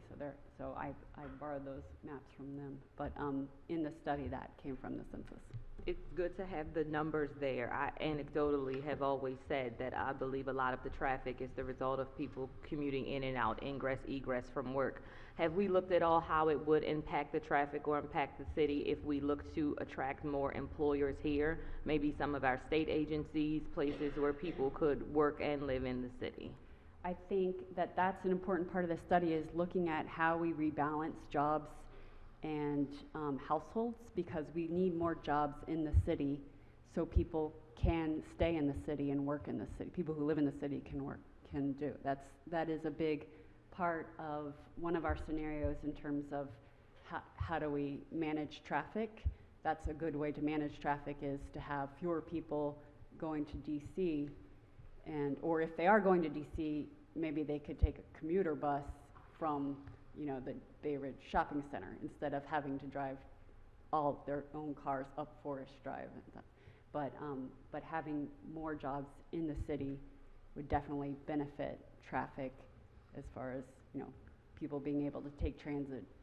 People would be able to walk. People would be able to bike to their jobs. It's great to have the numbers to support that there in the report. Have we looked at all at the feasibility of putting any other sort of access road there on Forest Drive that gets you from 665 to the peninsula there, if we studied that? In the 80s and 90s, 94, there was a study on a relief road that would go from 665 down close to Kingsport and around that way. It was generally not economically feasible because there's some environmentally sensitive areas over there. There's also, it would be difficult to connect to 665 without doing a bridge over 665. But that was in the 2009 comprehensive plan, to kind of look at that study and see if the relief road would be possible.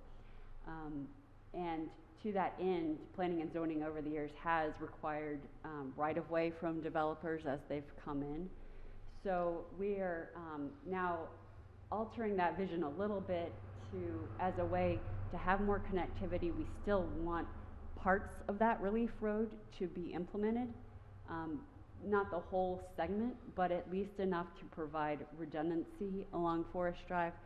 So if there is an accident on one part of Forest Drive, people can take this other way. So we mentioned Skipper Lane in here.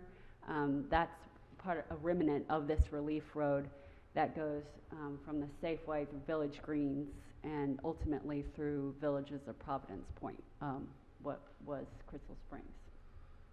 And we're hoping that can go all the way through to Spa. So that will be a nice alternate route if something happens on the main line. I call it a parallel road and not a relief road anymore. Thank you. And thank you. Alderman Turney? Thank you, Mr. Mayor. Thank you, Dr. Nash. I think I have 2 or 3 questions, but I was fortunate enough to attend the traffic presentation, and I was curious on why, I guess, buses are not in our vocabulary. I mean, there's no discussion of alternative methods of transportation. I didn't hear it that night anyways, and is that factored into how to get from point A to point B? Well, as I was saying, if there are more jobs in the city, it makes Annapolis Transit a lot more attractive to more people. We have to work hand in hand with the transportation department as they do their TDP, because that reassesses bus routes every 5 or 10 years. But you know, this would be a good opportunity to say, you know, they look at where people, who doesn't have cars, where people are going, you know, who's riding the bus, and they adjust that information. But you know, now is a good time to partner with them to make sure we're putting Annapolis Transit forward so it can provide the best service possible and be more attractive to people who you know, transit nationwide has really dropped off the last few years, largely because of Uber and Lyft, but I think it still has an important role to play in providing an important service.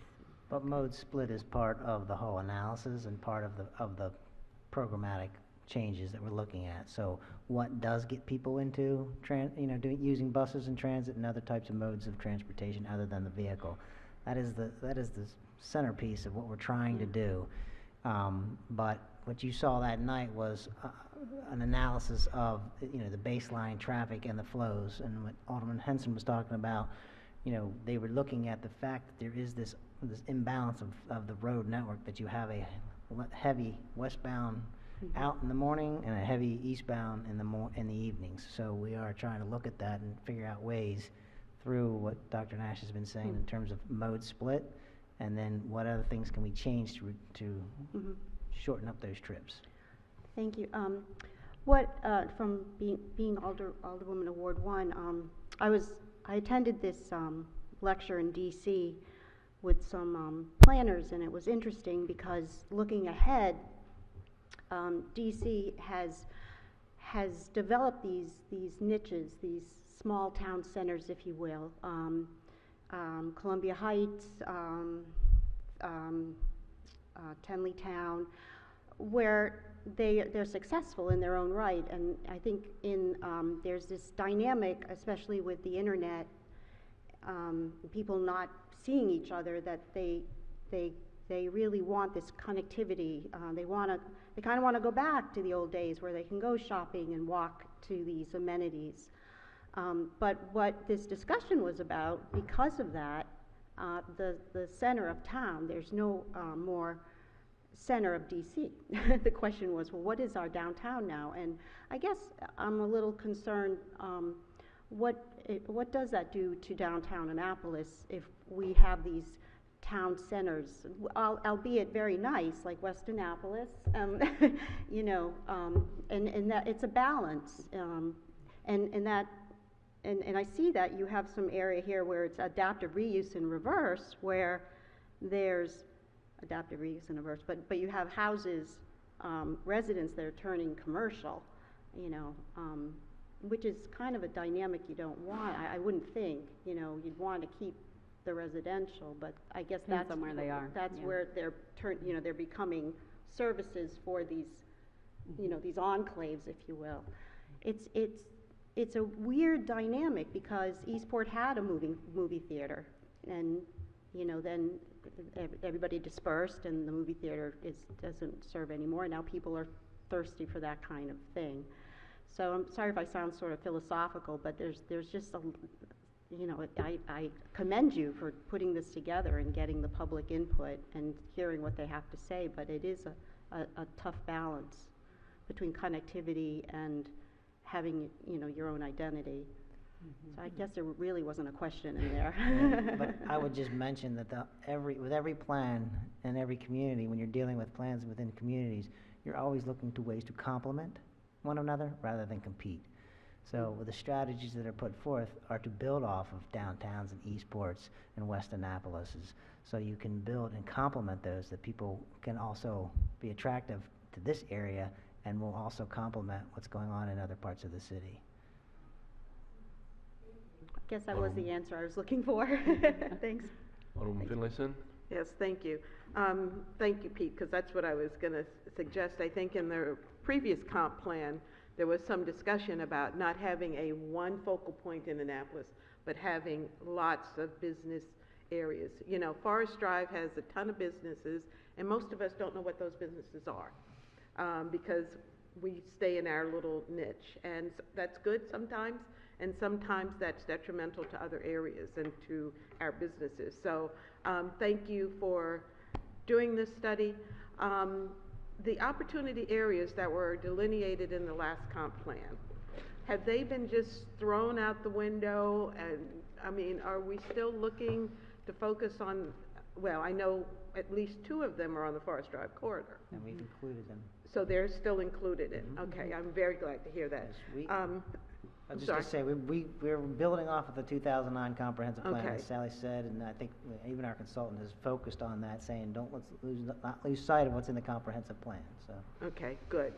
Was the Department of Emergency Preparedness, in your discussion, early on you mentioned traffic and emergencies and the ability to get out in emergencies?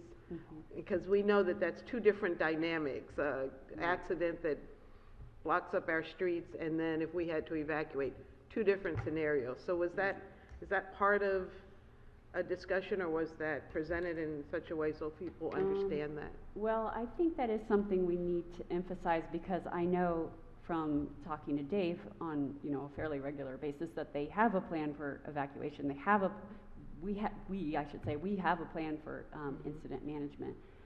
We have plans for all kinds of things that could happen that do largely depend on what exactly happens where. But we know that they are prepared for that. But there is a lot of anxiety in the peninsula about getting stuck. So I think we probably need to highlight the problem is we can't exactly describe specifically what the city's plan is, because some of it is sensitive and some of it is situational, but so that makes it a little difficult to discuss or reassure people, I guess. But we know we need to at least identify and look at it and recognize it in the plan, and we should follow up probably more with OEM. I just think it's important that the community understand the difference. Yes. And their clear planning differences. And I see Mr. Mandel back there shaking his head. Thank you, Dave. I think I had one other question, and I talked too long to my phone. The themes, I assume they're not in any priority, because I saw economic development is the last item on there. And no, they're not. Okay. Well, that's good. It's what we extracted from the information we received from the company. Yeah. Thank you very much. You're awesome. Alderman Savage. Thank you, Mr. Mayor. I do a few questions. So first of all, can you explain some more about the significance of the community character component and how that may be used by the department? Let me do it. You go ahead. So the community character sort of, get back building off of the comp plan, there were sort of designations on those opportunity areas, and it was sort of how you see that specific node. As we went through the process, people identified certain crossroads or certain segments of the corridor and what they'd like to see there. So the idea was those different characters of those communities, we would look at ways to implement or or through a couple of different things, whether it was zoning changes to allow those types of developments to occur, identify capital improvements, private partnerships, whatever those strategies were, to make that sort of happen. So the characters are sort of a combination of development plus amenities, beautifications, enhancements, all of those types of things. Okay. And so this will be adopted as, or amended? It will be adopted as an amendment to the comprehensive plan, is that right, correct? It's the 2009 plan? How does that process work? When does it go to the planning commission, and who approves it first? It goes, well, it'd be like any other legislation. It would first be introduced by the council, then it would go through whatever recommended committees, and then obviously the planning commission for their recommendation to the city council. And you've been to them a couple of times already, right? We've been working with them through work sessions, yes, through the whole year. We've been regularly meeting with them, talking to them, getting their thoughts and ideas based on everything we've heard from the public. So, yeah, I've been to all the public hearings, and there was some frustration, I think, coming out of the last one from some people. Of course, from some of the people who jumped, that was their first meeting, and they were jumping into it. I think some confusion from them.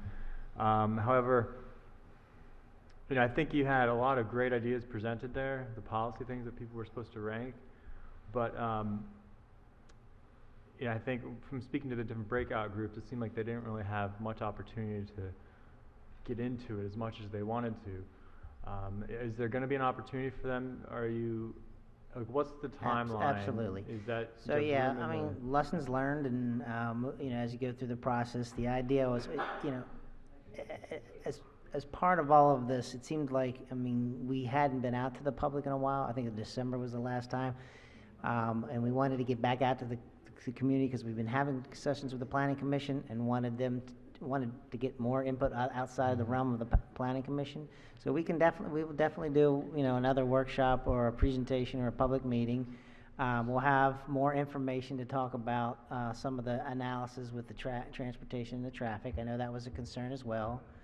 Part of the issue is, though, based on what we decided in terms of those community characters, and if we're in the right direction, that will impact some of our analysis. We sort of have an idea.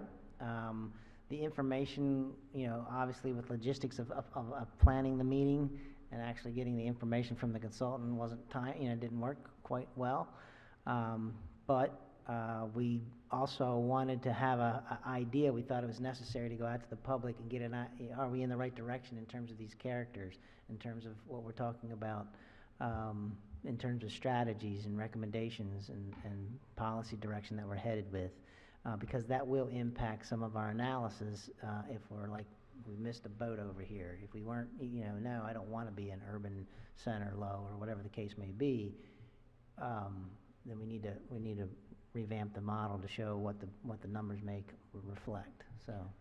Yeah, and the consultant's presentation, I think, kind of left people with the impression that it was the plan was focused around how do you improve and enhance these commercial areas, commercial zoning, when, so I think one thing that I think the consultant, but also the draft report, if they, like you've been emphasizing, I think, talking a lot about traffic tonight, but the report itself doesn't necessarily have that emphasis, because I know people were talking to Ross and I at the meeting about, well, the report says the number one concern was increasing the commercial development, and people were like, oh, no. And they showed the data, which actually does show most people are concerned about traffic, but I think people need to hear that their concerns are being addressed by the consultant. Sure, and we heard that same thing, so we will adjust accordingly. Good.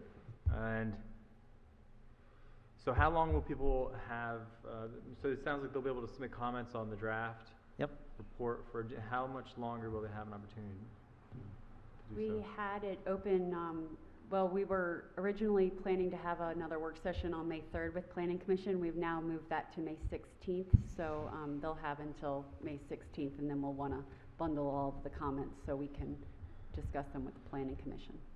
Okay. So will there or won't there be another? Yes, we're going to go back out to the public based on. Okay. Another thing was coordinating with the county on some of the traffic analysis, and we Right. hadn't gotten to that either. So we've done that. We've met that. We've worked that out with them. So we'll be able to do another public meeting outreach to flush all the rest of those issues out. Plus, based on everything we've heard. So. Excellent, thank you. And I'm glad you beat me to it about working with the county. I'm glad to hear that you're doing that, because in Ward 7 we have the Lidl grocery store, which people are concerned about, and just not in the sense that it being built, but wanting to have it blend in with the city's plan and the community's plan for that area. Sure. Thank you for your work. Question from the city attorney.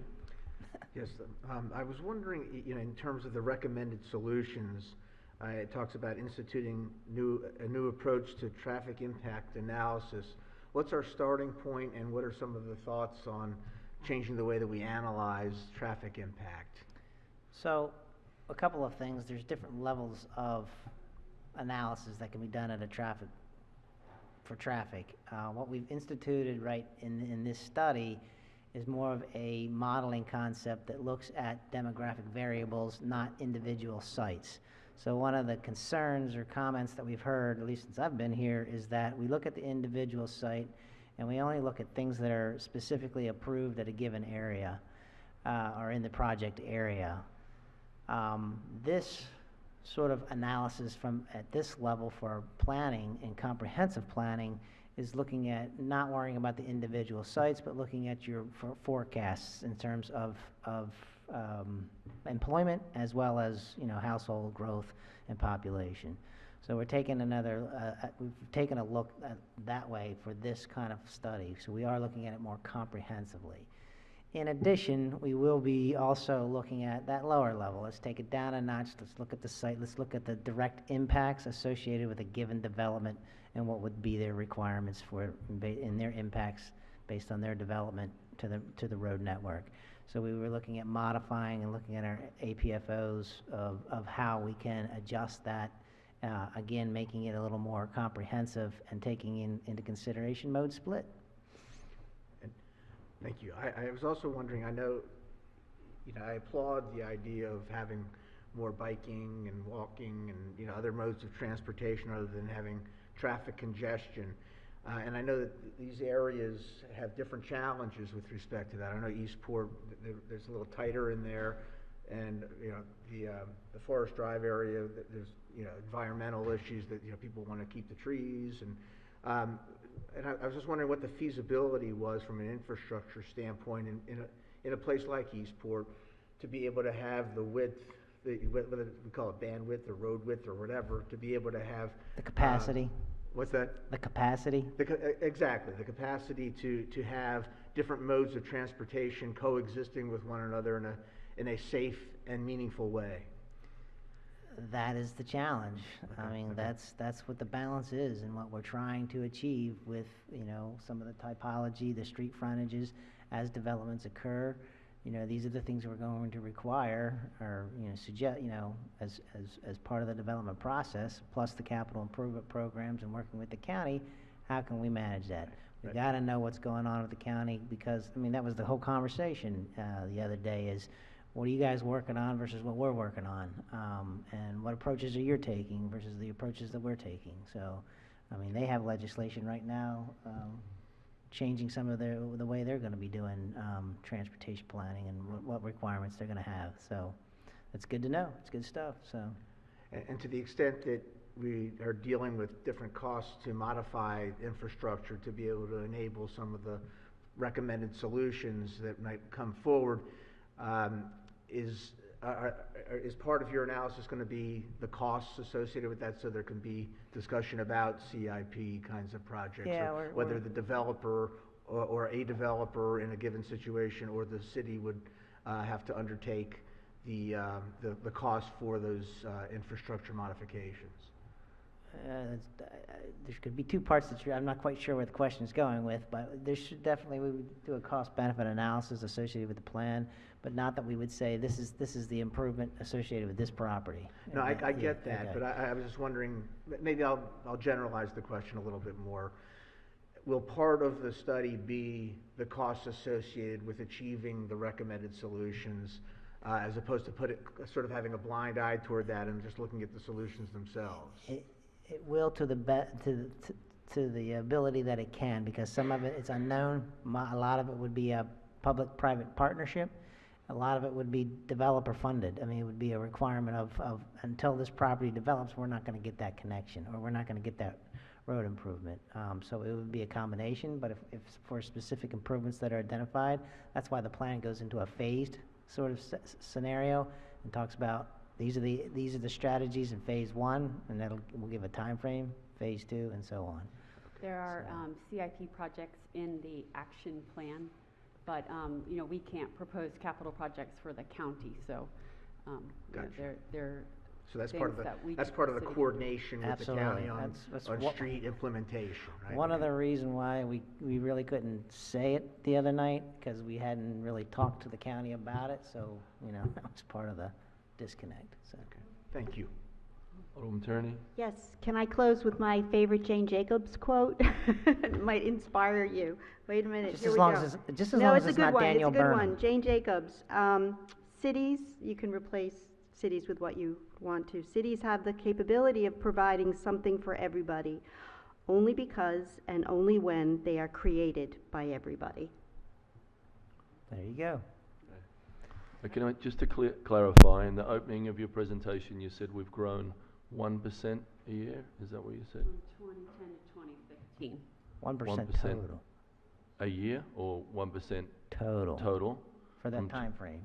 Okay, and then you said how many units or how many homes have been approved in that? 53. In 2017, it was 53. 53 in In 2017? it was 46. Okay. So we usually hover around I 50. know where you're going with this. Thank you. Thanks so much for that. Thank you.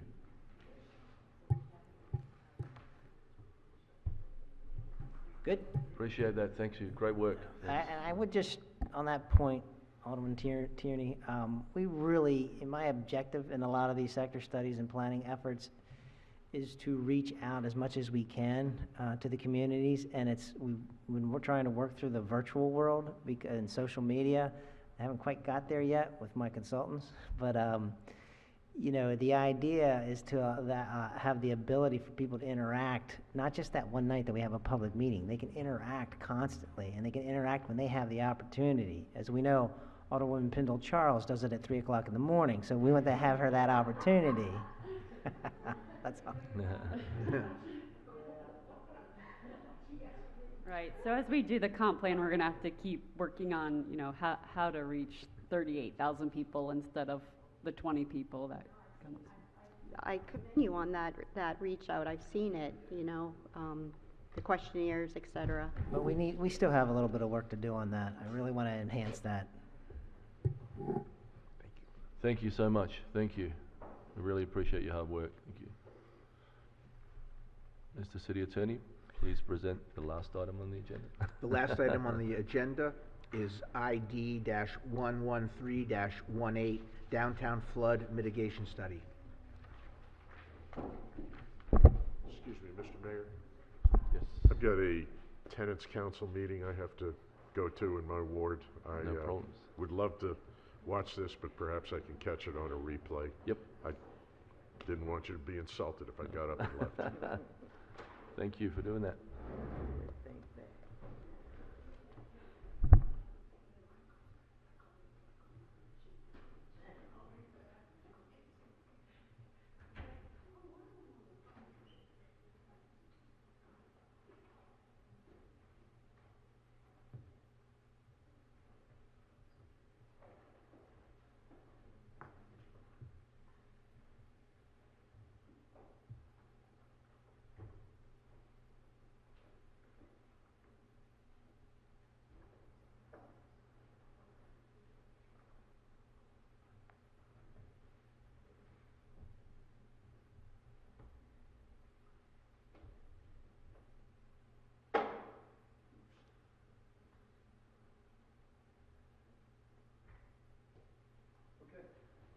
Hi, my name is David Gerald. Sitting to my right is Lisa Greco. She is the project manager for the City Dock Flood Mitigation Project.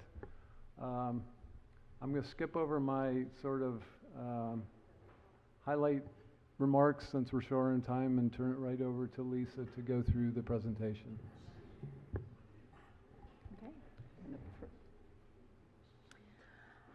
Okay, very quickly, we're going to touch on the project's objective, the drainage area that we'll be treating, the tidal flooding that we all see occurring on a regular basis, our proposed flood mitigation concept, and our funding and schedule.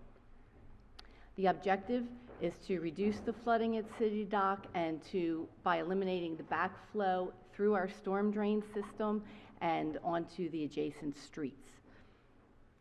This map represents the total area that we'll be treating. It's a 90-acre drainage area in all of downtown. This map, I'd like to draw your attention to, this is a map of the existing storm drain system. Each of the little dots on there represents the existing storm drain inlets, and many of them, especially the ones around the perimeter of Susan Campbell Park and Dock Street, have pipes that go immediately through the bulkhead wall, and that's the source of the tidal flooding that we're experiencing. This is a schematic of to show you what is occurring. So the outfalls for all of our storm drain systems into Ego Alley are underwater all the time. That's represented by the bulkhead edge there. We show different storm drain inlets, some in the low-lying areas such as Dock Street, Randall Street, and Compromise Street, and then higher up to the right, we're showing the inlets that are at higher elevations, such as Main Street and Green Street. And you can see that the water, back up just a second. We all know the expression that water seeks its own elevation. So you can see that in Ego Alley, your water is at an elevation. Well, it's at that same elevation in our storm drain system, and many of our inlets have water in them all the time.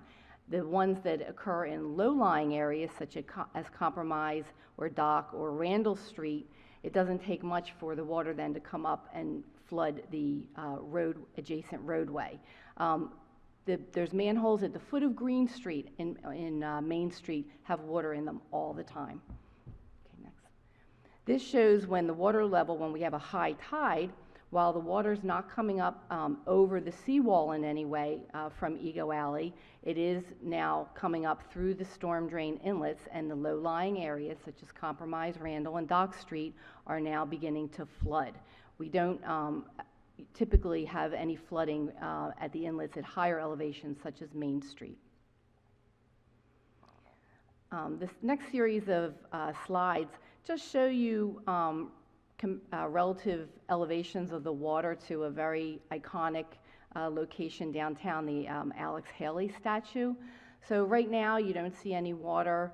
That represents the mean of all the high tides in 2016 was at elevation 0.8 relative to the NAVD 88, which is North American Vertical Datum. That's a datum that we utilize on land. If any of you are boaters, many times you hear the water elevation expressed as a term of the mean low water, relative to mean low water. And we can, work between those two, but when we're working on land and designing things on land, we use the datum of the NAVD 88. This slide shows when the water is a little bit higher at 1.9, and you can see it's starting to creep up in that park area.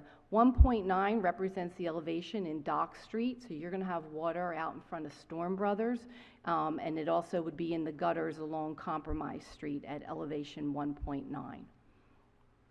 At 2.7, which is what we just experienced earlier this month, you can see it's already creeping up closer to Alex Haley's feet. This is an extreme high tide. This represents a 10-year high tide elevation, would be at 3.7. And then 5.0, that is the base flood elevation for downtown. That elevation is set by FEMA, and many of our codes are tied to this base flood elevation. For example, our building codes, the first floor elevation has, if you're new construction, your first floor elevation would need to be 2 feet above 5.0. For any electrical work, you have to be 3 feet above base flood elevation, and this comes into our design because we're dealing with electrical controls for the pumps that we're proposing. And then just, if you were here for Hurricane Isabel in 2003, that elevation was at 6.4. All that was left was the head of Alex Haley. So we have a proposed system to address this tidal flooding. It's comprised, it has a few components. There are storm drain components. There'll be the localized system, which we're going to have to realign, and a bypass system, which would allow water from the higher inlets, such as Main Street, to just continue in the path that they currently do and dump into Eagle Alley, since we're not experiencing any flooding through those inlets. There'll be a control building, one control building. Originally, we started out with 2 because the drainage area really, we've split from the north side of Ego Alley and the south side of Ego Alley, north being the Harbor Master side and the south being on the Compromise Street. Our design has evolved over time, and we are going to have one control building that houses the controls for both wet wells. We will have wet wells. Those are pits that the new localized system will then drain to and pump the water overboard. And then we need some grading modifications. For all intents and purposes, we have a continuous wall around Ego Alley up to elevation 3.2, with the exception of 2 locations. One would be the end of Newman Street, which many of us see. The water just literally goes right over the bulkhead wall there. And also we would have to raise the top of the handicap ramp right in front of Alex Haley. So that park will continue to flood, but it will not rise above the perimeter of that out into the street. So we would, as part of this project, we will raise that elevation so that we have a uniform protection up to 3.2 without doing any other structural modifications, like a higher wall, say, a seawall around the city, without making any of those modifications at this time. This is a schematic building on the one that we had before. The water in Ego Alley is at high tide, and what we see now is the localized system. So that would really be the system all around the perimeter of Ego Alley. We would eliminate all of those individual outfall pipes from the inlets where the water is currently coming up and into the street, and we would connect them instead to each other by pipes, and they would flow to the wet wells and then be pumped over. So there would only be one outfall location on each side of Ego Alley. And as I said, the bypass line represents the system that will remain in place as it is today from the higher elevations, such as on Main Street. This represents the proposed storm drain improvements. So originally we had all the little individual inlets, all the little dots with the outfall pipes. Now, as I said, the inlets will be connected in series and ultimately drain to each of the 2 wet wells, one on each side of Ego Alley. And as you can see, the drainage areas, they stand alone. It will be 2 separate projects. We'll do it in 2 separate phases. This map shows just the areas. The north side, or the Harbor Master side, is a much smaller drainage area. I believe it's 6 acres, and the larger on the south side is 23 acres. Now this is just a rendering of that was used from the city of Alexandria, and this shows what the above ground control building could look like. This is much larger than what we would propose. They chose to house some public restrooms and the like in it. Certainly, we can be open to that. We've received some community input, that might be a desirable amenity to add to that, but initially, we didn't start out including that. It was just the control building. But I'd like to draw your attention to the foreground. So what the big arrow shows, this is your new drain system is coming in. First, it's going to enter a vault where there'll be a trash rack to collect any large debris. From there, it flows into the wet well. And in each wet well, there'll be 3 submersible pumps that then pump the water toward the outfall. There's a valve vault adjacent to that, which would be for maintenance purposes. In case you needed to do any work on the pumps, you could close off the outfall lines with the valves. And then from there, they go overboard to Eagle Alley. So we've been asked frequently about treating the water. That was one of the first questions actually we asked our consultant. Do we need to treat the water? And the answer is no. We are under an MS4 permit, and we'll be expecting to treat water in the near future. But again, this would not be a good candidate location for doing that. AECom, our consultant, they were also the consultant that prepared the city's watershed improvement plan, which evaluated all the locations in the city that would benefit from improvement and provide improvement to the water quality, smaller projects that we could use. They're the consultant on this larger project, and so their recommendation is that this project in particular, we're in a dense urban environment, and it would be quite costly to add additional filtration at this time. There's what we like to call low-hanging fruit out there. There's, I believe, 16 other projects that, for a much lower cost, we could meet our 20% water quality improvement requirement per the MS4 permit. If in the future we needed an additional 20%, say, we could then consider looking at some filtration options, and it could be retrofitted. The pump station control building, we've had, it started out, as I said, we had two control buildings, one on either side of Ego Alley. We had an initial public meeting, or a community outreach meeting with the Ward 1 residents once the consultants finished their design concept. We got a lot of negative feedback about having a control building. It was designed to be directly behind the harbor master, pulling its architectural features from that. It would be clear of the view sheds. However, a lot of people, we heard about the city dock master plan, and they were concerned that that might be an impediment to that. So we were looking for other locations. And then more recently, we've had the city dock hotel and underground garage proposal come forth, and we're following that development as it unfolds. And so it was decided that perhaps we shouldn't have, we could co-locate the two control buildings. And so that's how we're proceeding at this time. We'll have one control building just on the south side, on the Compromise Street side. It will increase the footprint of that particular building approximately 30%, but we will be able to house all the electronic controls that are required, as well as an emergency generator. So originally, each control building would have had its own backup generator, so now it's consolidated into just one generator. And so we've looked also at, so in trying to site this one control building now on the south side, we've looked at various siting options. Originally, we had looked at in the playground.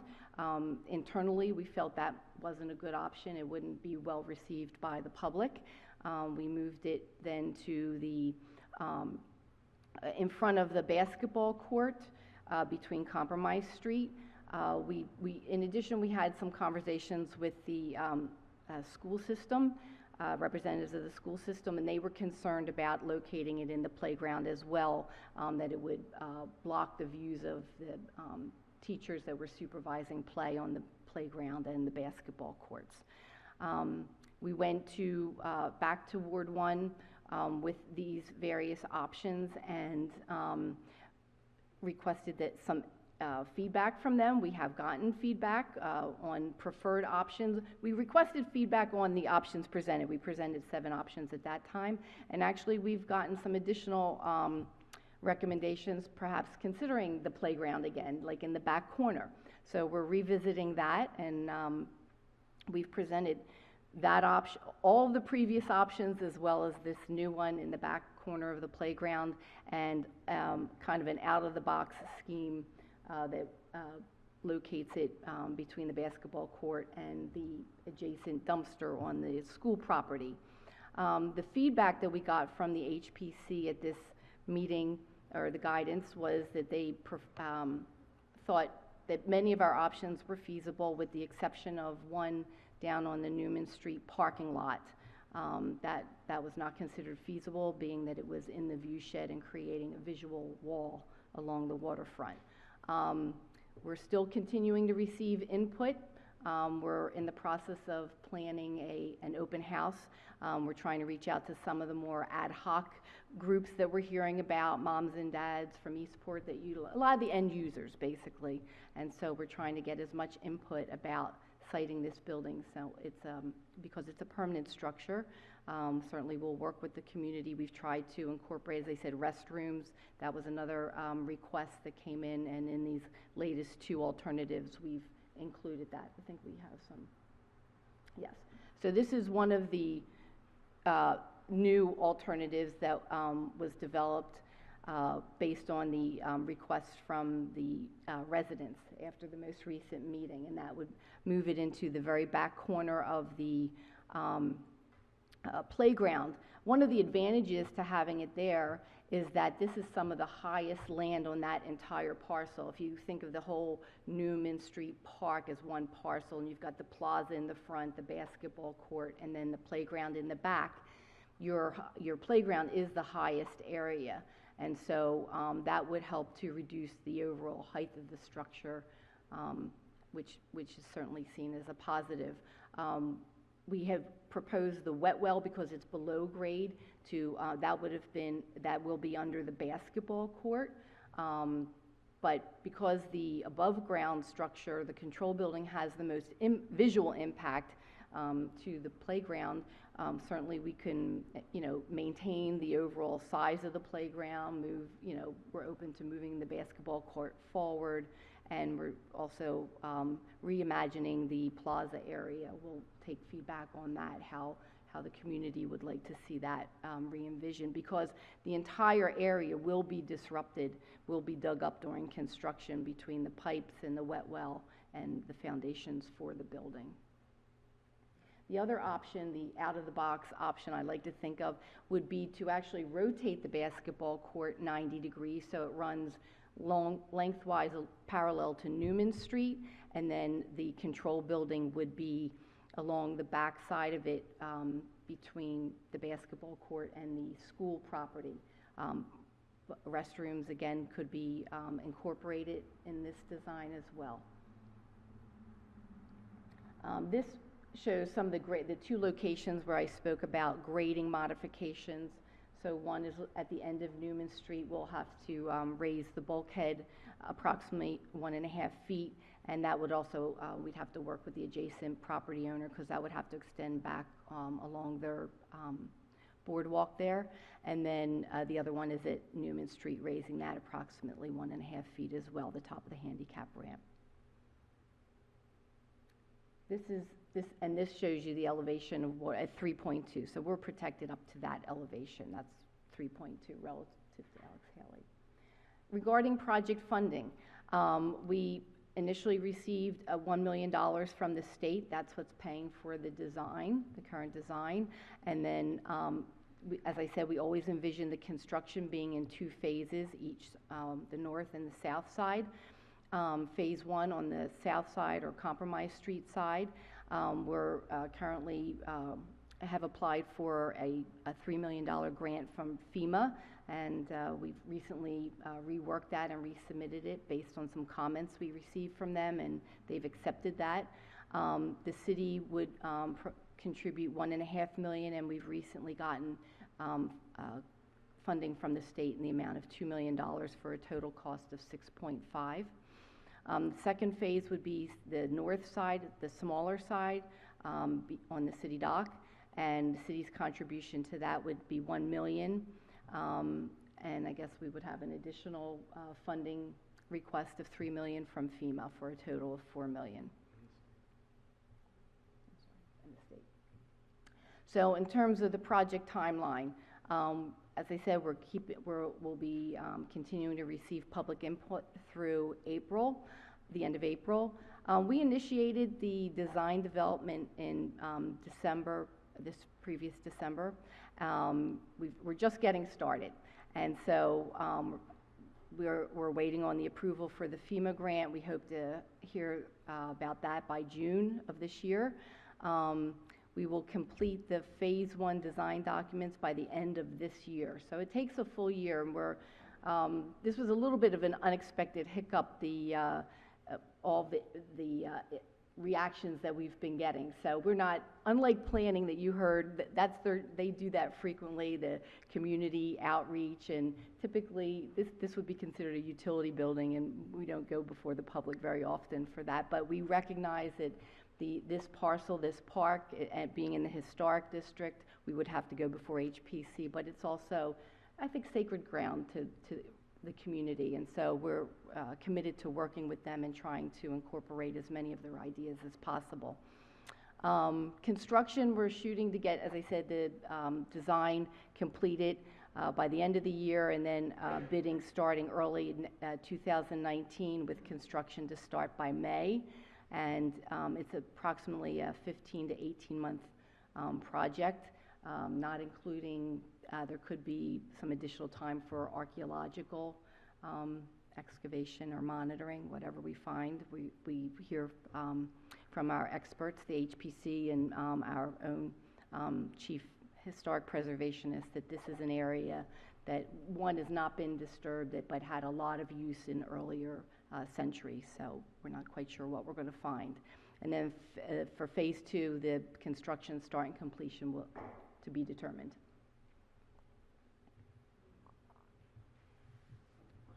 Alderman Savage. Thank you. All right. So, did you have what stage is the report? Do you have a design report yet, reflecting some of these recent changes? No. No, So okay. we have an original concept design report was submitted by AECom on May the 2nd of last year, Okay. and then we started our outreach at that point, presenting to the residents. We also had a meeting over the summer with the business owners, presenting the design. The businesses were most interested in disruption to business, parking and the like. The residents more with the aesthetics and the impact to the city dock area at that time. Yeah, so we prepared a concept design. I think that's what you're referring to. Yeah. That was done last year. So it gave us sort of an overall view of what the project was going to be and what the costs were going to be. Now we've moved into full design, so there won't be another concept design report. There's going to be design documents produced. So all of the changes that we're talking about are going to be reflected in the contract drawings. Okay. Construction drawings. Can you clarify? You said that you've combined the control station buildings on the south side, but are there still going to be the wet wells on the south and north? On both sides. Yes, both sides. Correct. So the controls for both of those are going to be on So the... the controls are going to control the pump station that's under the basketball court, as Yeah. well as running a duct over to the other side to control that pump station. So that way we were able to get down to just one backup generator instead of having one on each side, and we can get some efficiencies with the controls as well. And so is there any building associated with the wet wells? Just Yes. the control building. So just the one building. I mean, they're all sub... They're all Yes. below ground. Below Right. grade? Okay. They're large excavations. Yeah. The pit area for the wet wells, approximately, at least on the south side, is 30-foot by 40-foot by 30-foot deep. It's a Yeah. large area. And so my one question though has to do with one of my big issues, I guess, concerns, have to do with why it was located in the playground. Sounds like HPC may have been. So when I was looking at the cost estimate, it just seems like it. I wanted to hear your rationale for why you're not locating it in the Donner, in the city parking lot, because when I look at the cost, because you're using ductile iron, which understandably, a very large pipe, I think it was 42 inch on the south, but that adds almost $1 million worth of cost to bring it up the hill of the parking lot, to the playground. So it just seems like it could potentially be a lot cheaper to locate it in that Donner lot, but I just wanted to hear your rationale for. Yeah, so this is a building that nobody wants, quite frankly.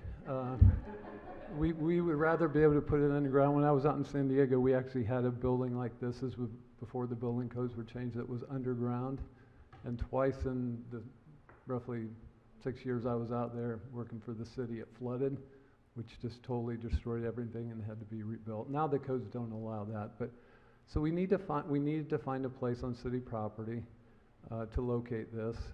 As Lisa mentioned, we initially had 2 buildings, so we were going to put one right on the back of the Harbor Master building. We thought that would be sort of non-controversial because it didn't affect view sheds. It would be in keeping with the character of the Harbor Master building, but there's that big issue of the city master plan, which envisions removing that building entirely. So then we removed the Harbor Master building and still have this utility building. So there were a lot of concerns about that. That was the focus of the comments during our first public meetings was, why are you building over there? So now we've eliminated that side and need to look just on the compromise side. So the Donner lot's an option, the Newman parking lot's an option, and the park area is an option. Putting a building up that blocks the water views is problematic. We tried to put a little building in the Donner lot associated with the bulkhead project that we did a couple of years ago, and could not get that through HPC. And this was just going to be a very small building. It was going to be tall because you've got to elevate all this control equipment up above 8 feet. So it was going to be a tall, skinny building, and it didn't fly. So we didn't really even spend a lot of time on the Donner lot because of our experience with that building. This was going to be a much bigger building. We looked at the parking lot at Newman, at the base of Newman. Considered that view shed is still an issue, but another important issue is that's sort of slated to become the new main entrance for the boat show.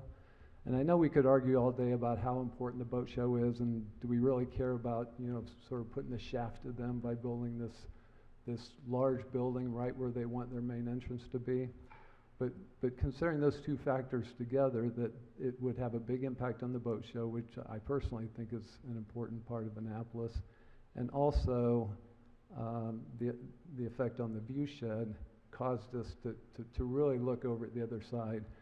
Subsequent conversations with HPC at the meeting a couple of weeks ago sort of validated our feeling about the view shed, because we talked to them about that as an option in addition to over at the park, and they said that would not be feasible. They would never consider approving a building over there.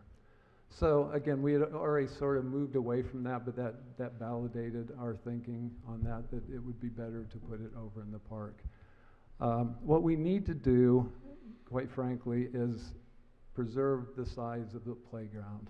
I mean, that's what everybody cares about is the playground, and that's what our objective is. We're going to do construction under the basketball court, so that means we have the ability to move the basketball court a little bit to make the playground larger if we need to do that. We're also going to tear up the plaza area in the process of this construction, so we have the opportunity to re-envision what that's going to look like It's just sort of a hardscape right now. I think we can improve it. I think we want to try and add restrooms to this building that we're going to put up in the park. There's not restrooms there, and I think that would be a nice amenity. That would sort of be a gift to the people that use that, to have a restroom close by.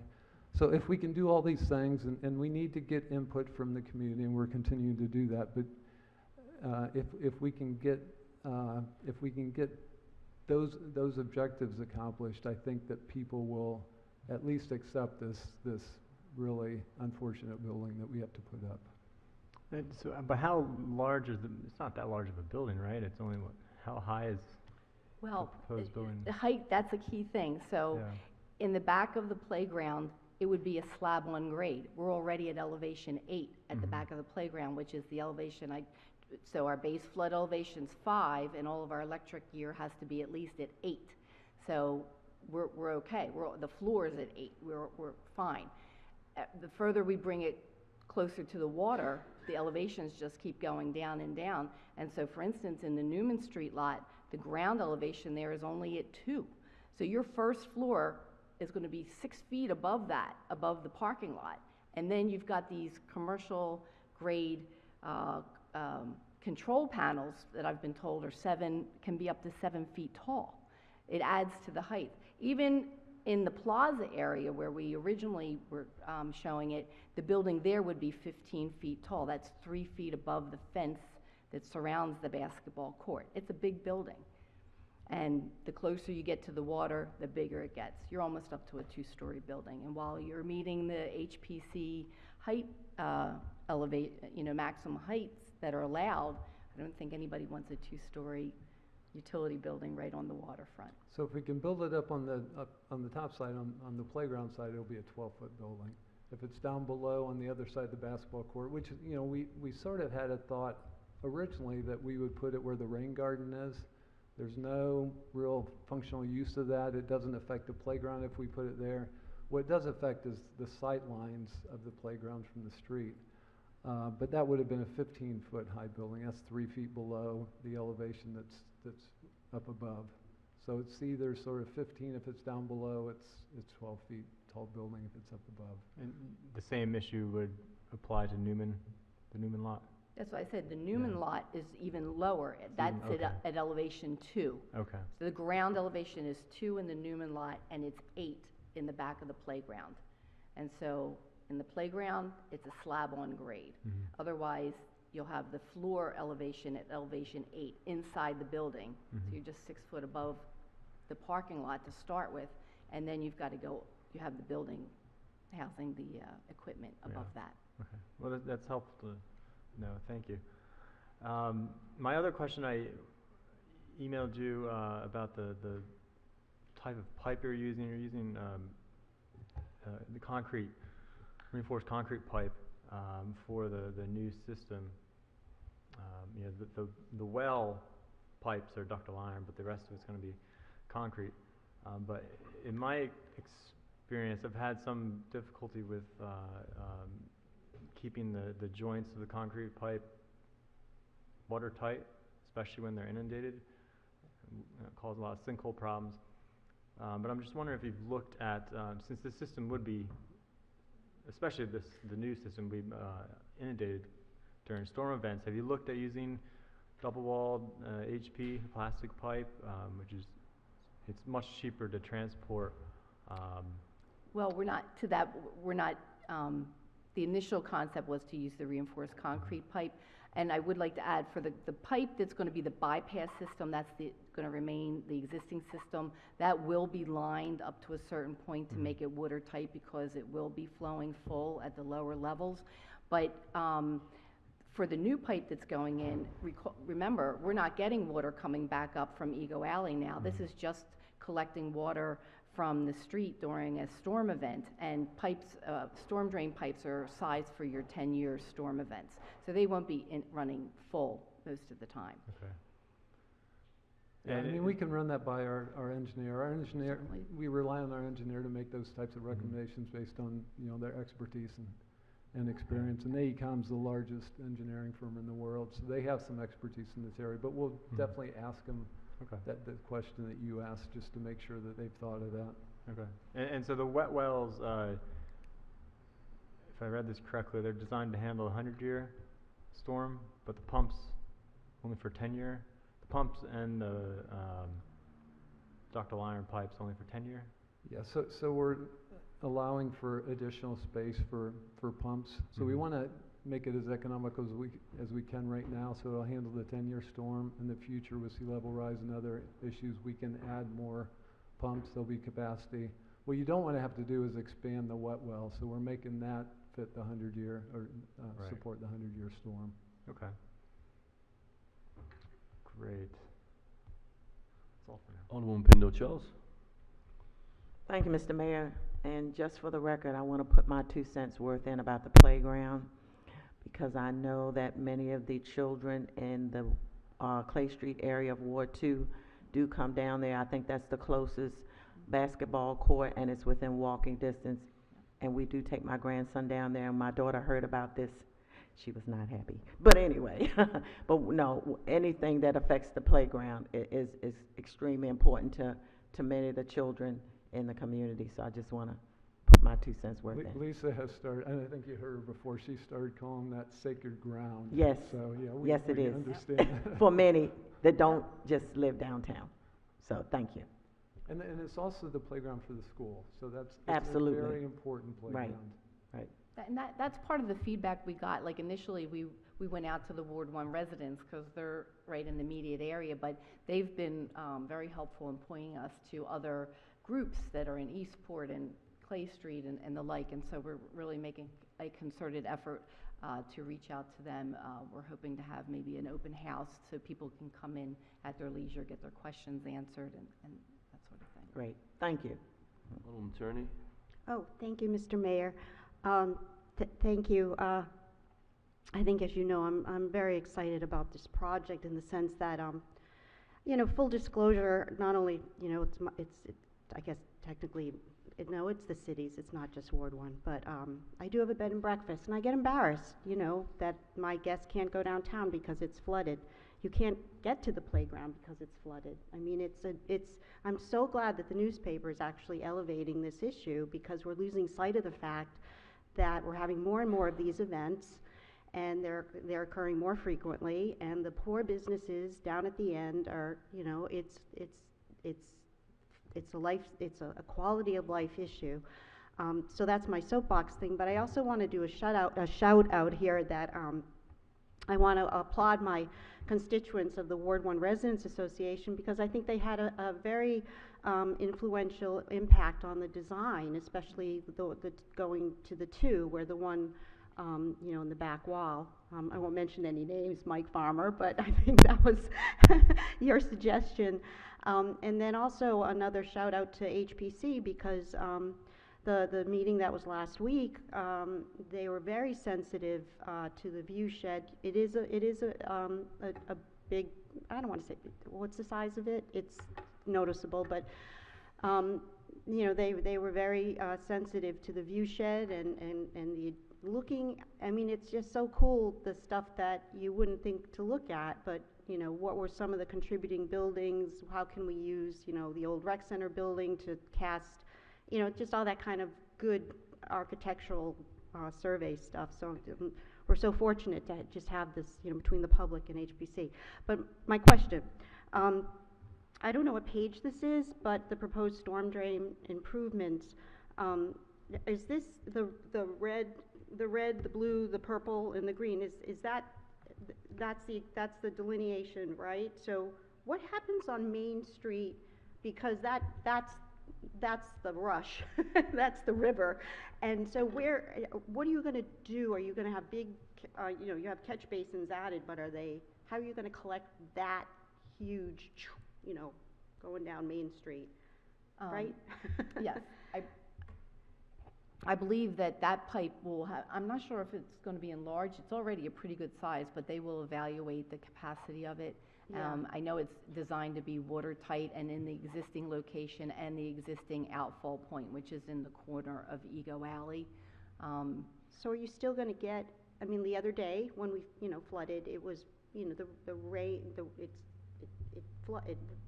it's like a river, right? Am I wrong? Yeah, so. You can see it from your window. Yeah, the problem is not the size of the pipe, but the inlet. So when we do the Main Street project, we're going to change those inlets to make a better type of inlet that will be more efficient in capturing the flow down the street. Thank you, yeah. So, all right. Because we have no plans to change the pipe. I think the pipe has plenty of capacity, but you have to get it into the pipe first, right? So that's the problem, is with the inlets along the curb line. Okay.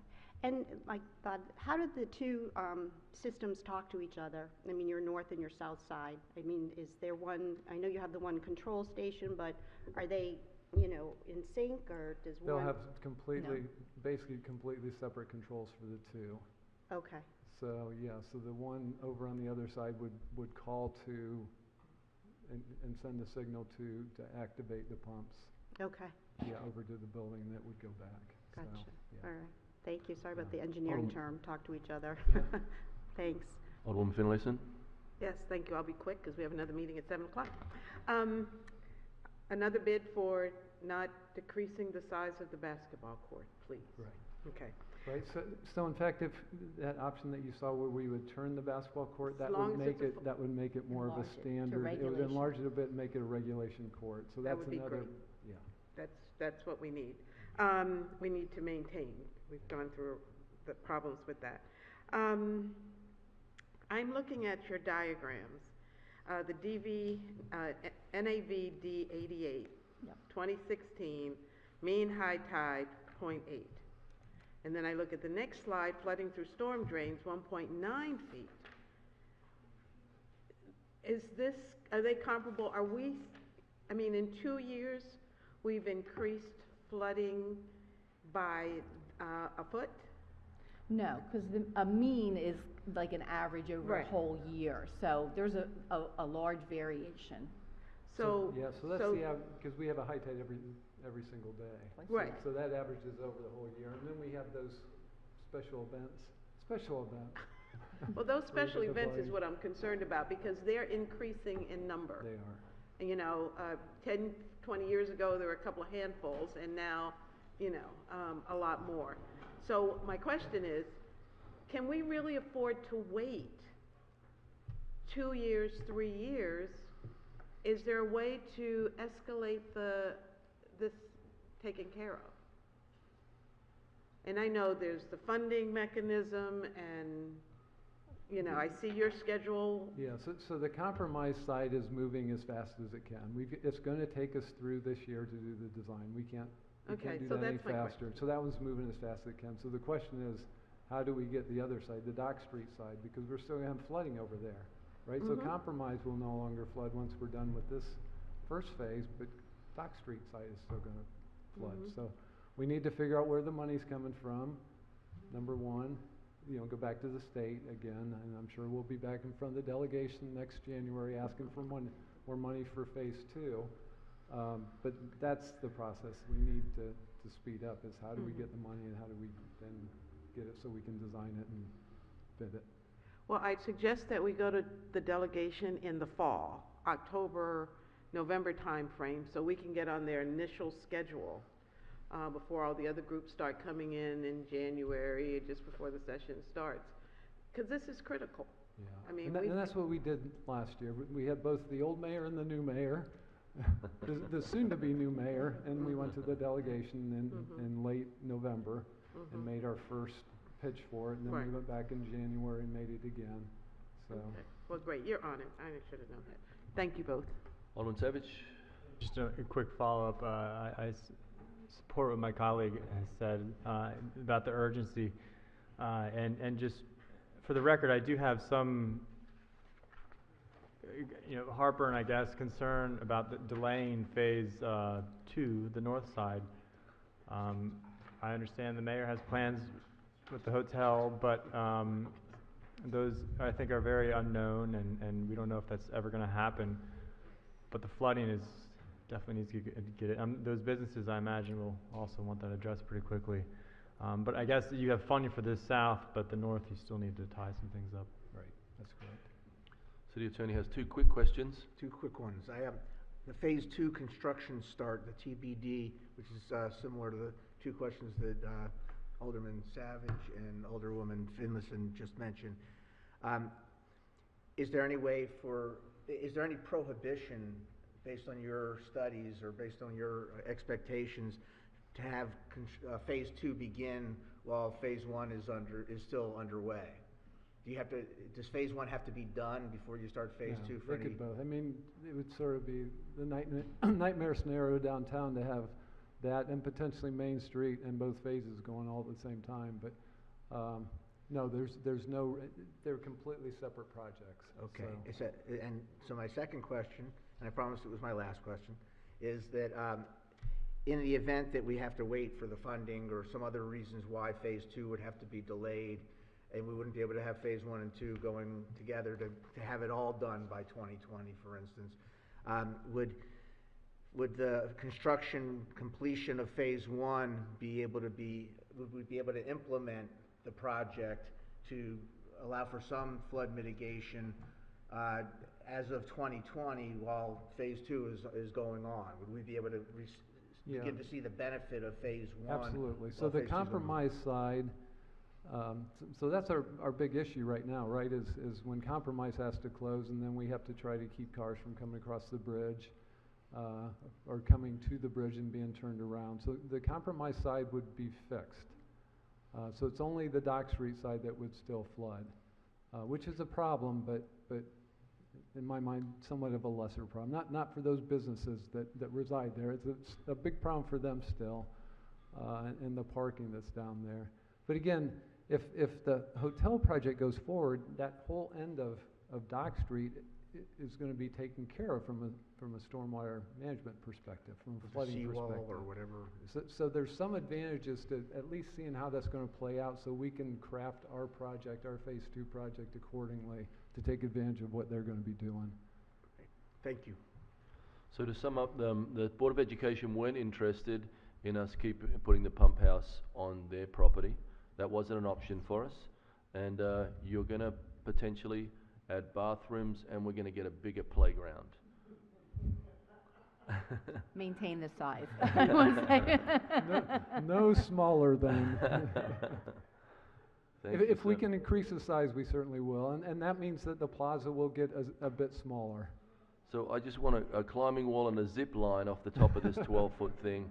My kids will be so happy because they go to that school. Thank you so much for your hard work. Thank you. Thank you.